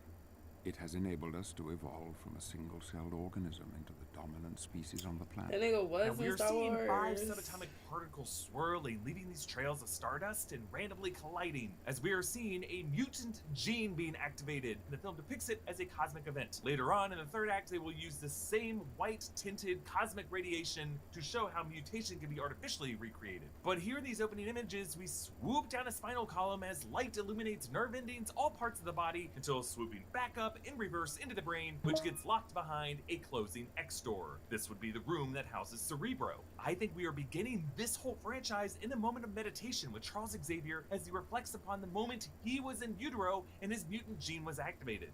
That nigga went back to when he was born. He went back to when he was born. That is crazy. There's actually a specific psychic battle that Charles fought in this stage of his life in the comics that Deadpool 3 might bring up, but more on that in the Danger Room. But the X door closing with this dial lock like a bank vault would go on to be an iconic image for the X-Men franchise, a symbol of secrecy and security, having to keep these genetic traits in the closet, so to speak. Recently, in Loki Season 2, the blast doors of the TVA Loom observation deck were clearly influenced by this design. The next secret behind this door is the origin of Eric Lensher, future Magneto. We see raindrops in the mud as Jewish people are marched into Auschwitz in 1944, and we linger on their dress shoes, a striking symbol for anyone who has visited the Holocaust Memorial Museum in Washington, D.C., which includes 4,000 shoes on display of victims of the Holocaust taken from them upon their entrance to camps like these. X-Men has always told the story of bigotry and otherness. Stan Lee conceived them in the 1960s as a metaphor for the civil rights movement. These movies in the early aughts were posed as metaphors for the gay rights movement, and as a victim of the Holocaust, Eric Lensher understands that bigotry on two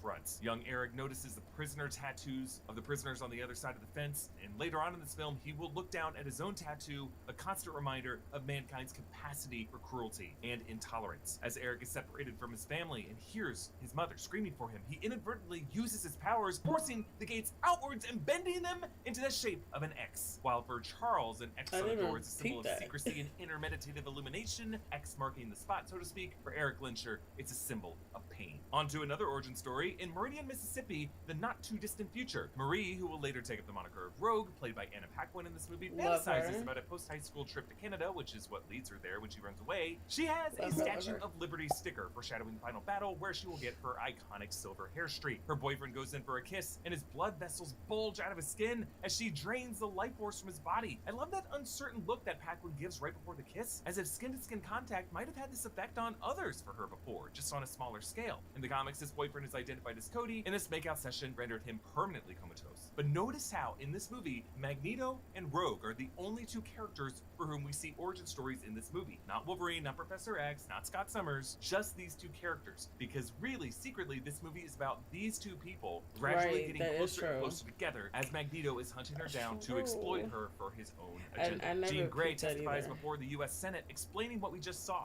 These mutations manifest Phoenix and are often triggered by periods of heightened emotional stress. Jean is dressed in red, as she often is in this movie, a little nod to her eventual fiery Dark Phoenix persona, and we meet Senator Robert Kelly, who uses an anti-mutant stance to further his political career, pushing a Mutant Registration Act. He says, I have here a list of names. Which evokes the way Senator Joe McCarthy would produce lists of names of supposed communists in the US government in the 1950s. Senator Kelly goes on.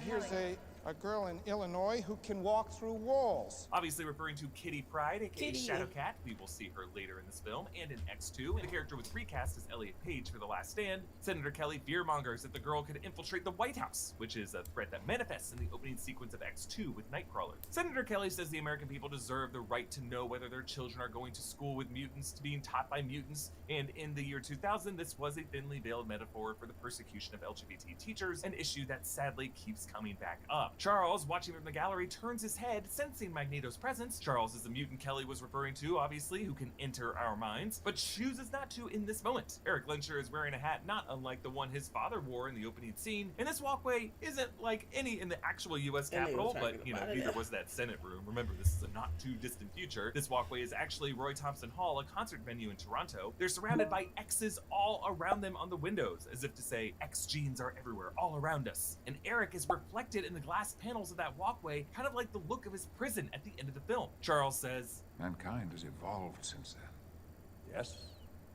into us.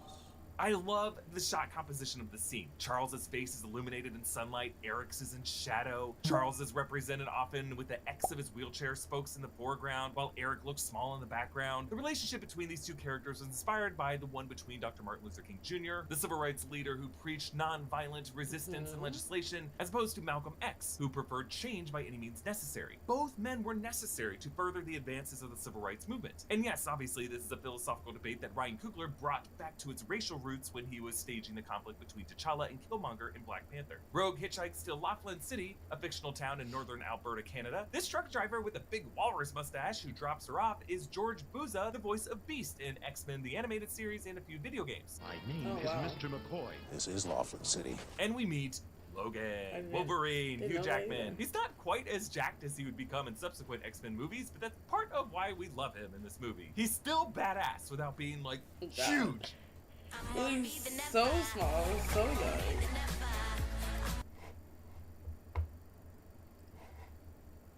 Unknown before this film. He was an Australian stage actor recommended for this role by his friend Russell Crowe after Crowe turned the role down. And this is just one of the all-time greatest Marvel hero introductions. He's an animal in a cage fight. As he fights, every time he lands a punch, we hear the metal of his adamantium underneath his skin clinking. There's even a metallic grind in the sound mix when Logan stretches his neck. Ladies and gentlemen. Yeah, I thought that was his dog tags, but no, that is definitely his neck. Now, the bartender here is actor Doug Lennox, who actually reprises this role for X-Men The Last Stand in an alternate ending. These bar scenes were filmed inside Gooderham and Wart's Distillery in Toronto, Canada, which is actually the same location where they filmed the concentration camp scenes. The song playing in the background is Lucinda Williams' Still I Long for Your Kiss, which is about a heartbroken woman who still longs for her lover's kiss. Rogue longs for a kiss that she knows she'll never have. The coat that Logan is wearing here is actually the one he gets in X-Men Origins Wolverine from the character Travis. It's not really an Easter egg for this movie, it's an Easter egg for the later movie, but you know, continuity. Now we gotta talk about Hugh Jackman's look here. His hair was fashioned into these pointed wings with chops jutting down into his thick scruff. This is really a compromise to maintain Wolverine's iconic silhouette from the comics. Because frustratingly, in most other instances in this movie, visually, Bryan Singer in the studio felt that comic accuracy would not be believable, but you could sense Kevin Feige screaming from the sidelines here to at least maintain the cigar, the dog tags, and the pointed hair. Because for a character to look like the comic book character in close-up and in silhouette, at least with the facial hair, is really, at the end of the day, the most important thing, so that, you know, from a distance, or if you like squint your eyes, or if they're in a shadow backlit, they still look like the comic book hero. Now the loser in this cage fight pulls a knife, and we see Wolverine's adamantium claws coming out for the first time. Since his own knuckle skin is getting cut here, I don't think YouTube will let us show it. TikTok definitely flagged a video I made about this, but I love this close-up of the middle claw extending delayed YouTube won't allow this while Hugh to be Jackman's shown. eye is staring at the camera in the upper right. It's definitely a practical effect, probably made by leather or crazy. latex, but you know it's practical because you see that middle claw reflected in the metal of the claw on the right. And seeing Logan's skin tear viscerally reminds us how painful this is for him, as he says later. When they come out, does it hurt? Every time. Every time. The bartender pulls a shotgun similar to the one that he will pull in The Last Stand alternate ending right before he says, "I remember you." And Logan, I love this, slices through the gun in the precise spot to make the buckshot spill out, but without clipping the guy's arm. And if you look closely on the severed end of that barrel, you can see the cap still in the chamber. This move gets called back in Logan, except that time he's much less precise in his old age, and he cuts the guy's arm off when slicing through the shotgun. Now, it's always interesting to me how Logan retracts his claws, because it's never really quite clear how he does that, but in shots of his x-rays and when Magneto widens his claws on the train later, you can see little screws on the base of the claws to suggest that these were screwed and bolted into his adamantium skeleton separately. So there might be some muscle-operated trigger that slides the claws back in. Now, of course, later movies in this franchise would imply that he had bone claws, but here in this movie, it's just stuff that was surgically added. Actually, years later, in a 2022 episode of She-Hulk, they referenced this moment with a headline on a news website, "Man with metal claws fights in bar brawl." But it's the same kind of VFX Easter egg that Eternals defenders point to say that the MCU has referenced Tiamat in the ocean, when it's, just something someone threw in there that no one really saw except people who make and watch the YouTube videos like this. So I just don't know how much weight it has in viewers' minds as proof that X-Men continuity is part of the same universe as the Sacred Timeline MCU. But for an awesome theory for how these two universes could exist together, the YouTube channel Comics Explained host Rob Jefferson had an amazing pitch for how, in the MCU, mutants and X-Men once existed, but Professor X brainwashed all of society to forget mutants and their past wars with humanity, but Vision found out the truth, but kept it a secret. But then Thanos' snap awakened some of the mutants, and that leading to this current saga where all hell could break loose. Now, I'm recapping the Twitter thread I read from him, but Rob's video and initial tweet were mysteriously deleted. I don't know, maybe Kevin Feige saw it and was like, too close to what we have planned, and he had to prune. Rob, I'm sorry if I'm accidentally putting you on blast. I just really love your theory, and I wanted to shout it out. So Wolverine lets Rogue tag along, and she asks about his dog tags, which are the standard type issued by the Canadian military, and they read 458-25243 Wolverine. We'll get their full backstory and X-Men Origins Wolverine. Our breakdown coming week 4. Gonna be a lot of fun. His truck crashes into a felled tree, and Rogue witnesses his regenerative healing powers. This is an attack by Sabretooth, played by professional wrestler Tyler Mane, and recast as Liev Schreiber for X-Men Origins. Storm and Cyclops save them from the exploding truck, they escape, and we meet Toad, played by Darth Maul actor Ray Park. After the depiction of Toad in this movie, most post-2000 comic adaptations of Toad were drawn to look like Ray Park. He's seen at first with goggles on, making his eyes appear much larger, like a toad. This metal piece that he is spray painting here is the piece of the Statue of Liberty that they later used to hide Magneto's conversion device. Now, these metal balls on Magneto's Newton's cradle aren't supported by strings. He's just using his powers to move them. But I'd like you to think about the amount of concentration required for Magneto to give into gravity just enough to replicate the swinging motion. And by the way, for a movie so concerned with grounded realism when it comes to the costumes, the production obviously didn't mind going full 90s Batman when it comes to Magneto's Brotherhood of Mutants island lair. With sets like this, I don't think we would have minded yellow and blue spandex. Magneto says, "I have made the first move." We go above and beyond to bring you the best for less. And the fam keeps growing.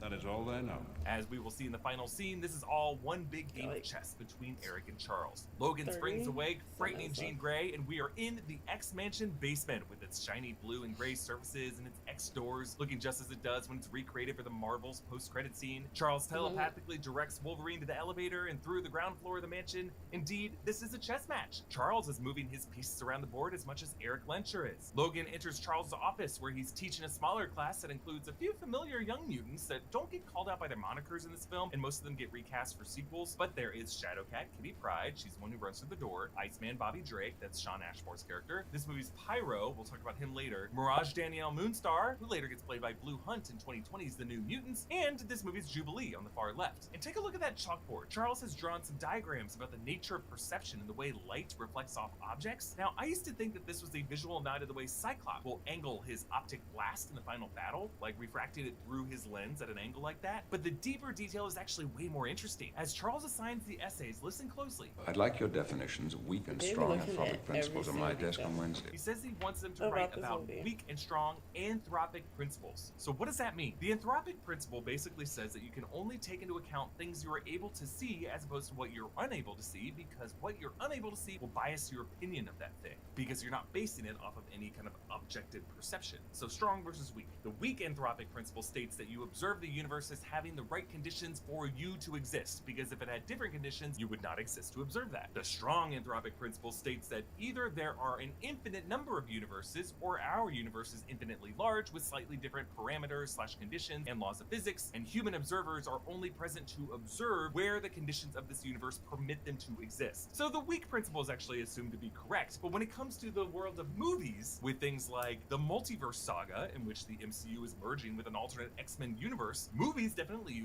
the strong principle. So all the way back here, 24 years ago, in the year 2000, Charles Xavier is acknowledging the existence of the multiverse, which makes it really cool in the post-credit scene of the Marvels when Beast indicates that Charles asked for an update about a multiversal traveler who came into this universe from a rift. This whole time that we've seen him, this guy is thinking about the multiverse. Charles formally introduces Logan to Scott Summers, Cyclops, played by James Marsden, and Aurora Monroe, Storm, played by Halle Berry. Now, Halle Berry uses a Kenyan accent here that she will drop in subsequent films. Do you know what happens to a toad when it's struck by lightning?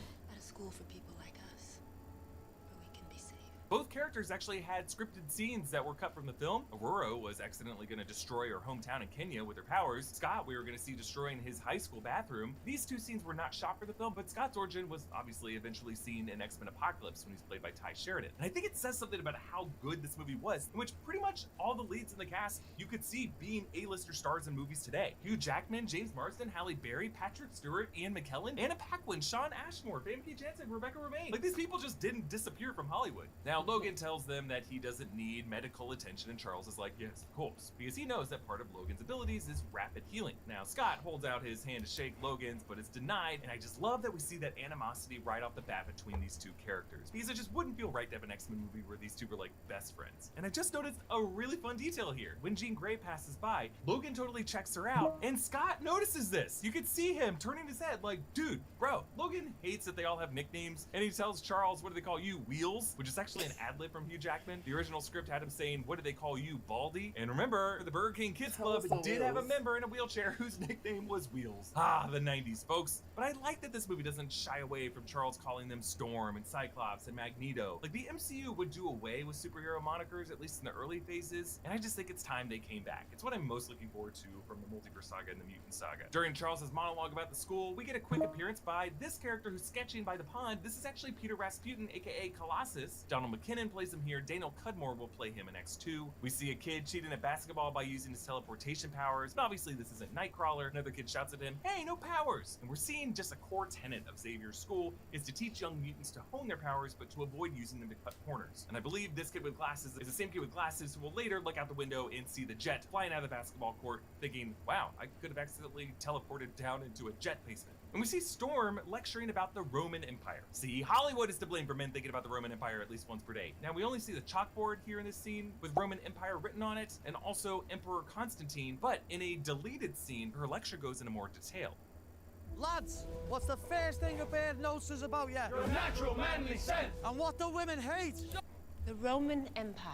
For centuries, they persecuted and ostracized the Christians. Then, almost overnight, their religion rose to become the dominant faith of the empire. Does anyone know what suddenly caused the Christians to become accepted? The emperor became Christian? Exactly right. Emperor Constantine and his ruling class all converted. She's referring to a transitional period in which the persecuted Christians of Rome grew in number and converted Constantine in order to flip Rome's political and social structure to their favor. And Christianity, of course, would go on to dominate the Western world. Obviously, this is very similar to Magneto's plan to convert Senator Kelly and all the world leaders in New York into mutants, so that pro-mutant sentiment will trickle down through society. And I just like how in this sequence, by paying attention to the chalkboards of Aurora and Charles, in a way, the whole final act of the film is set up. If you're looking to ring in the new year by ringing in a new you, revamping your daily hygiene routine is the best place to start, and Geology is here to help your New Year's resolutions with new student named John tries to impress Rose. This is a deal worth celebrating. Click the link in the description or go to geolog.ie/rockstars100 to get started. A student named John tries to impress Rogue by making a ball of fire, which Bobby then freezes. Aaron Stanford would go on to play Pyro in X2 and X-Men The Last Stand, but an actor named Alex Burton plays him here. Burton was a young day player who worked with a few of Bryan Singer's associates at DEN, Digital Entertainment Network, which was a precursor to YouTube that Bryan Singer was affiliated with. Despite having no credits, Burton was flown from LA to Toronto to play this role, and the role ended up being cut down in the final version of the movie. But this takes a dark turn here. he sued 3 of Bryan Singer's associates, claiming that he was sexually assaulted and held against his will. This lawsuit was joined by 2 other former Den employees, and they were awarded $6 million, but it was never paid. Burton changed his name and never appeared in another film. Anytime I watch this movie, I see this guy, and his erasure just really bums me out. But it's important to talk about, because the dark shadow Bryan Singer and his associates cast over this film and the whole film industry, everybody who enabled them, is something that we can never forget. Just spend some time Googling Bryan Singer. There are so many accounts over the years of sexual assault and intimidation,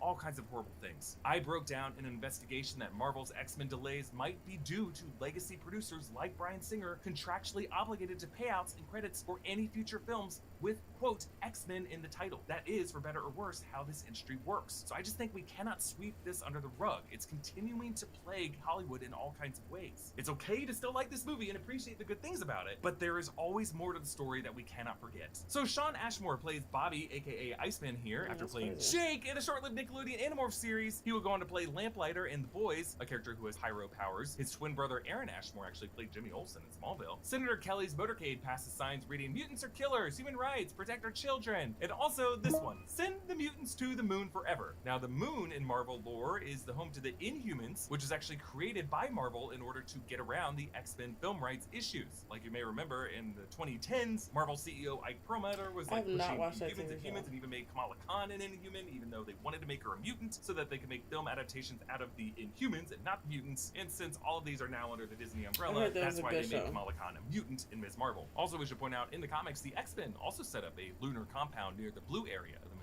Now, Senator Kelly's aide is Henry Gyrich, which is the name of a big character from Marvel Comics, someone who goes up against the Avengers even, but Magneto later reveals that Mystique has been playing the long game. Mr. Gyrich has been dead for some time, Senator. And in the film's final minutes, if you listen closely, there's a news report that explains what happened to the real Gyrich. In a related story, the body of Senator Robert Kelly's longtime aide, Henry Gyrich, was found today.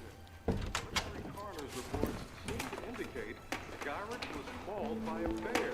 Mauled by a bear implies that this was probably Sabretooth's doing. Henry is wearing a blue and yellow tie, and when we see him in the background behind Kelly, a blue lens flare reflects off his face in the sunlight, setting up this transition to the blue-skinned, yellow-eyed Mystique, played by Rebecca Romaine. She's fire. Fire, fire. Jennifer Lawrence is fire as fuck, too. Composer Michael Kamen used a cello for Mystique's theme for its fierceness and eroticism. Hans Zimmer and Tina Guo later applied the same principle using the electric cello for the iconic Wonder Woman theme. I gotta say, the Mystique's shapeshifting in this movie holds up, despite her skin, you know, looking a bit rubbery smooth, like PlayStation quality if you pause on it, but the motion of it looks great because they decided to add these scales or feather-like pieces. They're about 3 inches long, and they fold and unfold, so it kind of looks like a reptile or a fish shifting in the light so that their scales catch the light differently, or maybe a bird ruffling their feathers. Compare that to the transition of the Skrulls in the MCU, or even the Shi'ar in Dark Phoenix, where they try to show the shape-shifting on a more granular level to make it more smooth and sleek, but by doing that they just make it more subtle and it's less of a spectacle. But I point this out because VFX technology getting better and better and more refined doesn't always make it look cooler to viewers. Sometimes the old way is better. Jean Grey examines Wolverine, giving him an X-ray scan, and we learn about his healing powers and his adamantium skeleton. The X-ray, if you look closely, implies that the claws and sheaths were actually added to his exoskeleton, as opposed to how in later films Logan had bone claws that Weapon X grafted the adamantium to. And I like how the X-ray of his skull shows the adamantium plating in a very specific pattern, which I think might be this film's way of explaining why Logan's hair points that specific way. Charles says, "Experimentation on mutants.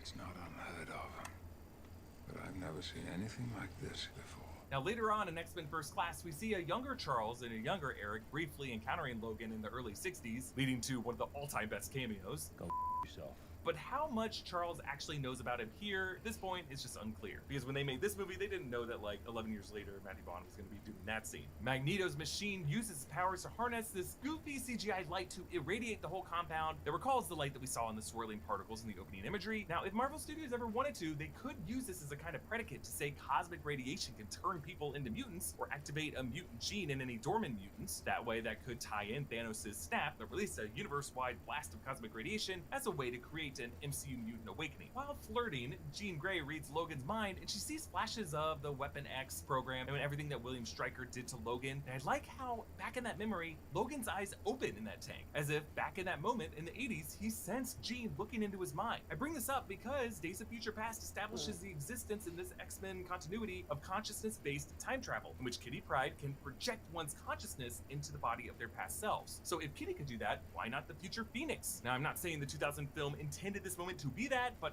I just like to think that in my headcanon it could be possible. But we can also interpret this moment as Jean awakening Wolverine's trauma for him, because it's not like he spent the first act of this movie actively thinking about it. It could have been buried in his subconscious. Maybe even the Phoenix Force is drawing Wolverine back into the darkness. It just didn't seem like Logan seemed to be vividly haunted by these memories until this moment when Jean read it in his mind. So that's why later this same night, he returns through his memories to that Alkali Lake lab where observers are passing glasses of champagne. And I like this detail because it tells us that he was awake for the entire procedure. Wolverine stabs Rogue, and she borrows his regenerative powers to heal. The way Paquin plays it is just so breathless and shocking, we forget that she has this power and can heal herself. I remember as a kid watching the scene being like, oh, she's dead. And afterwards she tells Storm, it was an accident. I like that. It could apply both to what she did, grabbing his face, and what he did to her. Like, she's defending Logan in this moment. Now, I might be overthinking this, but if you look at the big picture of the plot here, it really is Rogue who Magneto is targeting. So on a cosmic level, Logan was unconsciously following why a she soldier's was in his instinct to room point anyway. one weapon Magneto would need. I know Logan didn't want to stab this girl that he's trying to protect, but this movie is all about sacrifice and removing pieces off the chessboard. Magneto struts out to Senator Kelly's cell on a walkway that he forms out of this metallic plates that fly up into place right before he steps on them. The prison that he will be contained within at the end of the film will use the same kind of collapsible walkway, just made out of plastic. Senator Kelly has been transformed into a mutant with jellyfish-like flesh,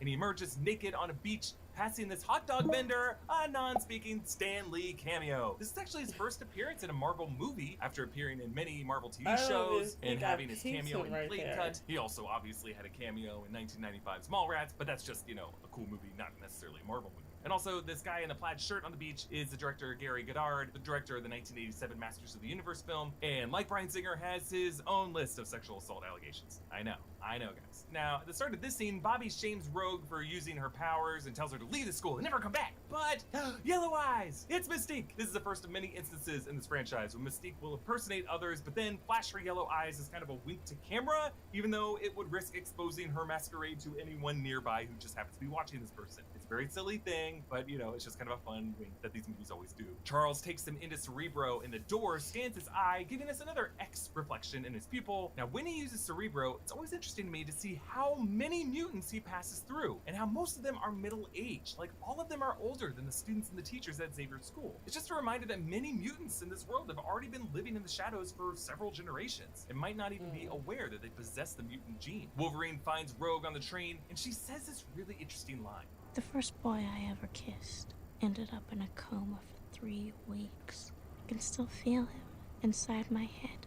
And it's the same with you. I can still feel him inside my head. Such an interesting idea, right? Like when Rogue absorbs someone's life force, she stores a small part of them inside of her mind. It's kind of like how the Mutant Legion's powers work. He stores a whole community, a whole legion of identities or alters inside of his mind. Now, at this train station, this little boy smiles up at Cyclops, unlike the similar sweet moment in Captain America Winter Soldier when the boy recognizes Cap in the museum. This kid's mom pulls her son away from that scary mutant. This moment actually wasn't initially scripted. The kid that they had on set was just a huge X-Men fan and wouldn't stop grinning up at James Marsden, who during one take looked down and smiled back at the kid, and they ended up keeping it in the movie. Sabretooth chokes Storm while Toad snatches Cyclops' eyepiece so that he blows a hole in the roof that Storm is able to use to fire a bolt of lightning at Sabretooth. Toad tells him to stop playing around, but it was really Toad's move that gave Storm access to the sky. Though later, I really like the detail that Toad is wearing Cyclops' eyepiece on his head, kind of like a new pair of sunglasses. I suppose he was just jealous of Sabretooth wearing Wolverine's dog tags as a trophy and one of his own. Magneto peels open the train car, and for the first time in this film, he floats in with this movie's version of his supervillain attire, cape, and psionic blocking helmet. And because he is not initially lit, he's just lit from behind, again we see an example of how the silhouette is the most important thing. You just have to have that helmet. Magneto widens Wolverine's claws, which always felt so painful to me, even though I don't have adamantium claws. I can just feel that pain in his knuckles. And Magneto drops this film's great midpoint twist. What the hell do you want with me? You? What the boy? Whoever said I wanted you? And he flings I was Logan like, back who to the said I car. want you? And I love the little detail of all the taller passengers ducking down in their seats so that they don't get decapitated by these claws. Magneto pulls the guns out of the cops' hands and aims them back at them. This trope of using powers to turn cops against one another or redirect their guns is something that we see in superhero shows like Jessica Jones, WandaVision, Gen V, a slew of others. In WandaVision, it's actually Magneto's daughter from the comics, Wanda Maximoff, who did it. But in all of these, this one might be the most wild because Magneto actually fires one of the guns and he lets that bullet slowly screw into the cop's forehead as he screams in pain. It just demonstrates that Magneto isn't afraid to pull the trigger, and there are far more creative and devastating things that Magneto can do with a single bullet. Like, he doesn't need a full armory of guns, just a single bullet that he could yaka arrow through everyone's heads and kill them. Eric knows that Charles's weakness is that he isn't willing to kill him or let innocent people die, and he calls his bluff, giving Eric the upper hand. This helmet obviously blocks Charles's powers, which we find out in First Class was actually something he got from Sebastian Shaw. Senator Kelly shows up at the X-Mansion, but his body is rejecting the mutation, and he bursts like a water balloon with a disgusting squelching noise. Good Lord. This is what would actually happen to all the normal humans that Magneto tried to irradiate into mutants. If he was successful, a lot of world diplomats' homes would just get flood damage. On Liberty Island, D.B. Sweeney cameos as this waving park guard. He was actually one of the actors considered for the role of Cyclops. There's also cameos from Tom DeSanto, the film's co-writer and executive producer. And later on, the film's other co-writer, David Hayter, plays the guard who finds Mystique in disguise and says, hey, this one's alive. The X-Men suit up. You actually go outside in these things? What would you prefer? Yellow spandex? They would have been totally fine wearing blue and yellow spandex. And actually, the first time the actors wore these leather suits on set, they had a hell of a time moving in them. And just so them hopping over the ledge on Liberty Island was a real challenge. We saw variations of the comics and animated series blue and gold uniforms in X-Men First Class, but Deadpool 3 will finally give us Wolverine's yellow suit in live action. Wolverine sets off the metal detector and hilariously flips off Scott using only his middle adamantium claw. Right behind Scott, you can see Mystique hiding in plain sight as the smaller Statue of Liberty before we get the close-up of the eyes turning yellow. And then after Wolverine disappears behind a column, there's a really subtle visual detail in the background where after he goes up on his own, you can see the exact moment that Mystique, behind a different column, shapeshifts into Wolverine when her arm juts out of the shadows right before she, as Wolverine, approaches the others to try to trick them. So Wolverine and fake Wolverine fight, and the real one gains the upper hand because his adamantium claws are real and can slice through the copies. So Mystique, as Wolverine, screams because they are really part of her flesh. I love that Hugh Jackman had to react the way Mystique would have to that pain. There's another solid metallic ping when Mystique kicks his gut. But I love that the tables turn when Mystique reverts to her natural form. She's a far more comfortable fighter against Logan that way. Actually, Ki-Hui Kwan from Everything Everywhere All at Once in Loki Season 2, Short Round from Indiana Jones and the Temple of Doom, was one of the stunt coordinators on this film. Footage of him helping with the scene recently resurfaced, much to everyone's delight. Now, it's both awesome that he worked in this movie and kind of a bummer, because throughout the 90s, he struggled to get acting roles. He was really typecast, but he was able to still be part of some of our favorite films, and the fact that finally, 20 years later, Kwan was one of the stars of Loki Season 2 made his career trajectory even more interesting. So as Toad, Ray Park shows off his amazing fighting skills and twirls his pipe at one point like a staff, obviously a self-homage to his work as Darth Maul. And then there is this infamously cringy moment. Do you know what happens to a toad when it's struck by lightning? Tell some cringy moment. The same thing that happens to everything else. But I always love singling out this line because there's actually a holdover line from an earlier script that was written by Joss Whedon. The punchline wasn't meant to be delivered dramatically, but rather it was just kind of a shrug, like, you know, a joke that Whedon would write for Buffy the Vampire Slayer. But I just find this to be an interesting relic from Marvel's early years, because obviously Whedon would be a huge part of the language and tone and humor of the MCU with 2012's Avengers, and you could totally imagine like Tony Stark saying this as Thor was powering up Mjolnir. But, you know, Storm isn't the character that you give these kind of jokes to. She's always the one who's screaming at the sky, bellowing, speaking in heightened dialogue, and she's always just very sincere. That's what we love about Storm. So I think this miscue is important to point out, and it's clearly going to be something everyone involved with these movies in the future Marvel cinema will learn from. When to make jokes and when to be sincere. But Wolverine isn't fooled by fake Storm, and he stabs her, causing her to morph back into Mystique. I like this moment. She's cycling through different features as her ability goes out of control. Storm's white eyes shift to Mystique's yellow eyes. Storm's hand turns into Wolverine's adamantium claws, which retract back into Mystique's skin, and we know that that hurts every time, so that must have hurt her skin to do that, and then she finally collapses. Now we get the only other exchange to survive from the Joss Whedon draft. Hey, it's me. Prove it. You're a dick. Picked a great name, but your voice doesn't quite match it? We have a fix. VoiceMod gives you over 150 lag-free real-time... Okay. Up in the head of Statue of Liberty, Magneto pins the team against Yeah, the metal. watch And this when whole thing. Magneto flies and lifts Rogue's handcuffs, notice how the VFX artists added these little wave effects so that we can see his powers in action? I suppose they just didn't want it to look like Magneto can just fly like Superman can. He's just using magnetism to lift himself. It's fun to watch a final battle of a Marvel movie take place on the Statue of Liberty because years later, Spider-Man No Way Home would do the same thing. It's just a fun set piece. Wolverine frees himself by stabbing his own chest with his claws, and he fights Sabretooth on the ground, and he swings around the spike in a move that Marvel would later use for Black Panther. Wolverine nearly falls, but he catches up with Sabretooth before he tries to kill Storm, and he says, Hey, Bub, I'm not finished with you yet. Bub. That's just what Wolverine calls people, Bub. and I love that they gave him this line in this movie because those little details David Hayter and Kevin Feige just knew needed to be part of Wolverine in this movie. Magneto has activated his machine using Rogue, and they debate how to stop it. The rings are moving too fast. Just shoot it. I'll kill her. Storm, can you get me up there? I can't control it like that. You could fly right over the torch. Then let me go. I totally appreciate Cyclops' leadership skills in this first film. They kind of got away from that in future films. But Logan volunteering is also his way of trumping it. Like, he's basically saying, I'm heavier than you, bub, which would make him more stabilized in the strong winds. I think also Logan wants Jean's telekinetic grip on his ass, not Scott's. Despite this, Wolverine nearly wipes out, giving Rogue her signature silver streak in her hair, which, if you think about it, is Rogue's way of keeping a piece of Magneto inside of her. And Scott still takes command of the situation and takes his clear shot at Magneto when he gets one. Wolverine's most heroic act, then, is not just clawing through everything, it's lending more of his regenerative powers to revive Rogue. So in the epilogue of the movie, Charles tells Logan about an abandoned military compound at Alkali Lake in the Canadian Rockies, so Logan steals the motorcycle again and heads off to investigate. Mystique takes over Senator Kelly's identity and publicly backs down for the Mutant Registration Act. Hilariously, they pause the broadcast and Mystique's yellow eyes are revealed in the pause screen, so I guess just like Zabrudering, any footage of Mystique would reveal her real identity, but also notice that he's wearing a yellow and blue tie, which is an inverse of the one Mystique wore as his aide Henry. We end with Magneto in his metal-free prison made out of glass and plastic in this old man chess match with Charles. The two actually foreshadow some of the events of the films that come after. Doesn't it ever wake you in the middle of the night? The feeling that someday they will pass that foolish law, come for you and your children.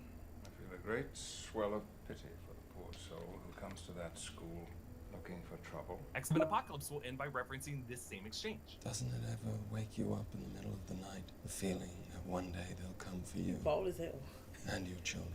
I feel a great swell of pity for the poor soul that comes to my school looking for trouble. Now, years later, U.S. Grandmaster Robert Hess actually analyzed Charles and Eric's specific moves in the endgame of this chess match for the 538 website, and the strategies and tactics they're using in their moves actually reflect their ideologies. So Charles is represented as the character with black pieces, Eric is represented as a character with white pieces, and notice how Charles is down a queen and several other pieces, but he wins by being hyper-aggressive. He forces a checkmate in just 4 moves, and he relies mostly on his pawns. This reflects the way, especially in future films, Charles is more willing than Eric to sacrifice the mutants on his side, and he does it in a way that's not always so noble. Sacrifice will be a key theme in this franchise, and notice how earlier in this movie, Cyclops was totally willing to risk sacrificing Rogue and Logan to take out Magneto, and Jean Grey, moments after that, catches her breath, as if some greater power deep inside her is telling her that she may be the next one who has to say, "When I make my move, the Queen will take me, and then you're free to check the king. Logan, it's not you that's got to go on, I know it. Not me, not Scott, you."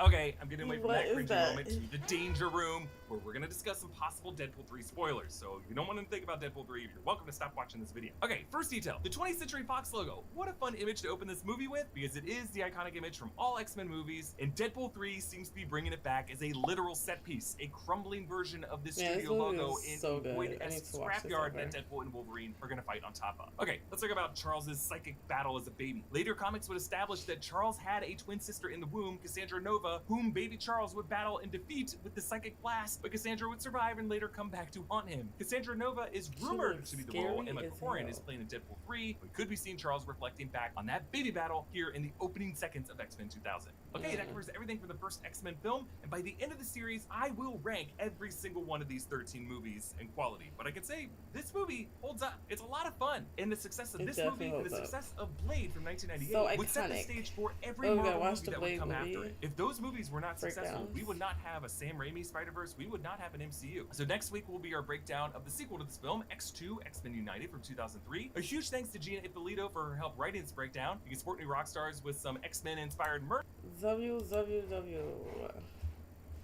Yeah, next week,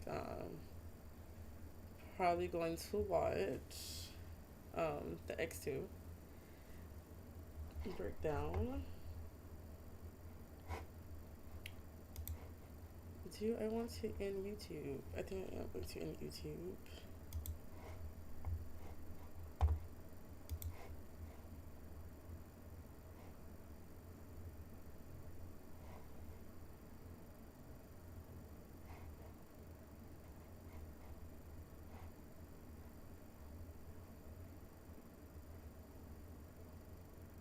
Yeah, let's go.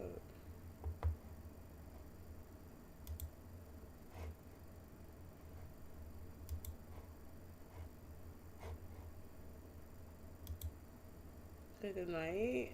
Good night.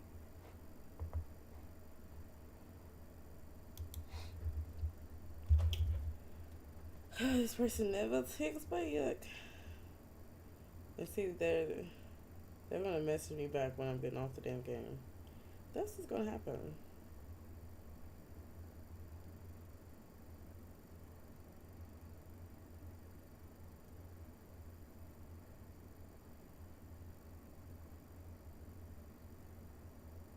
I'm just about to buy some card. Get on card. Call a night. Do I really want to play card? Not really. I gotta post a new TikTok video. Damn, I'm supposed to have posted one. You know, I can still post one. Fuck it.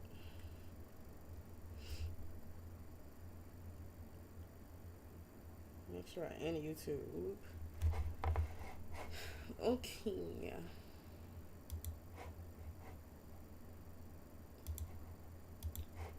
YouTube.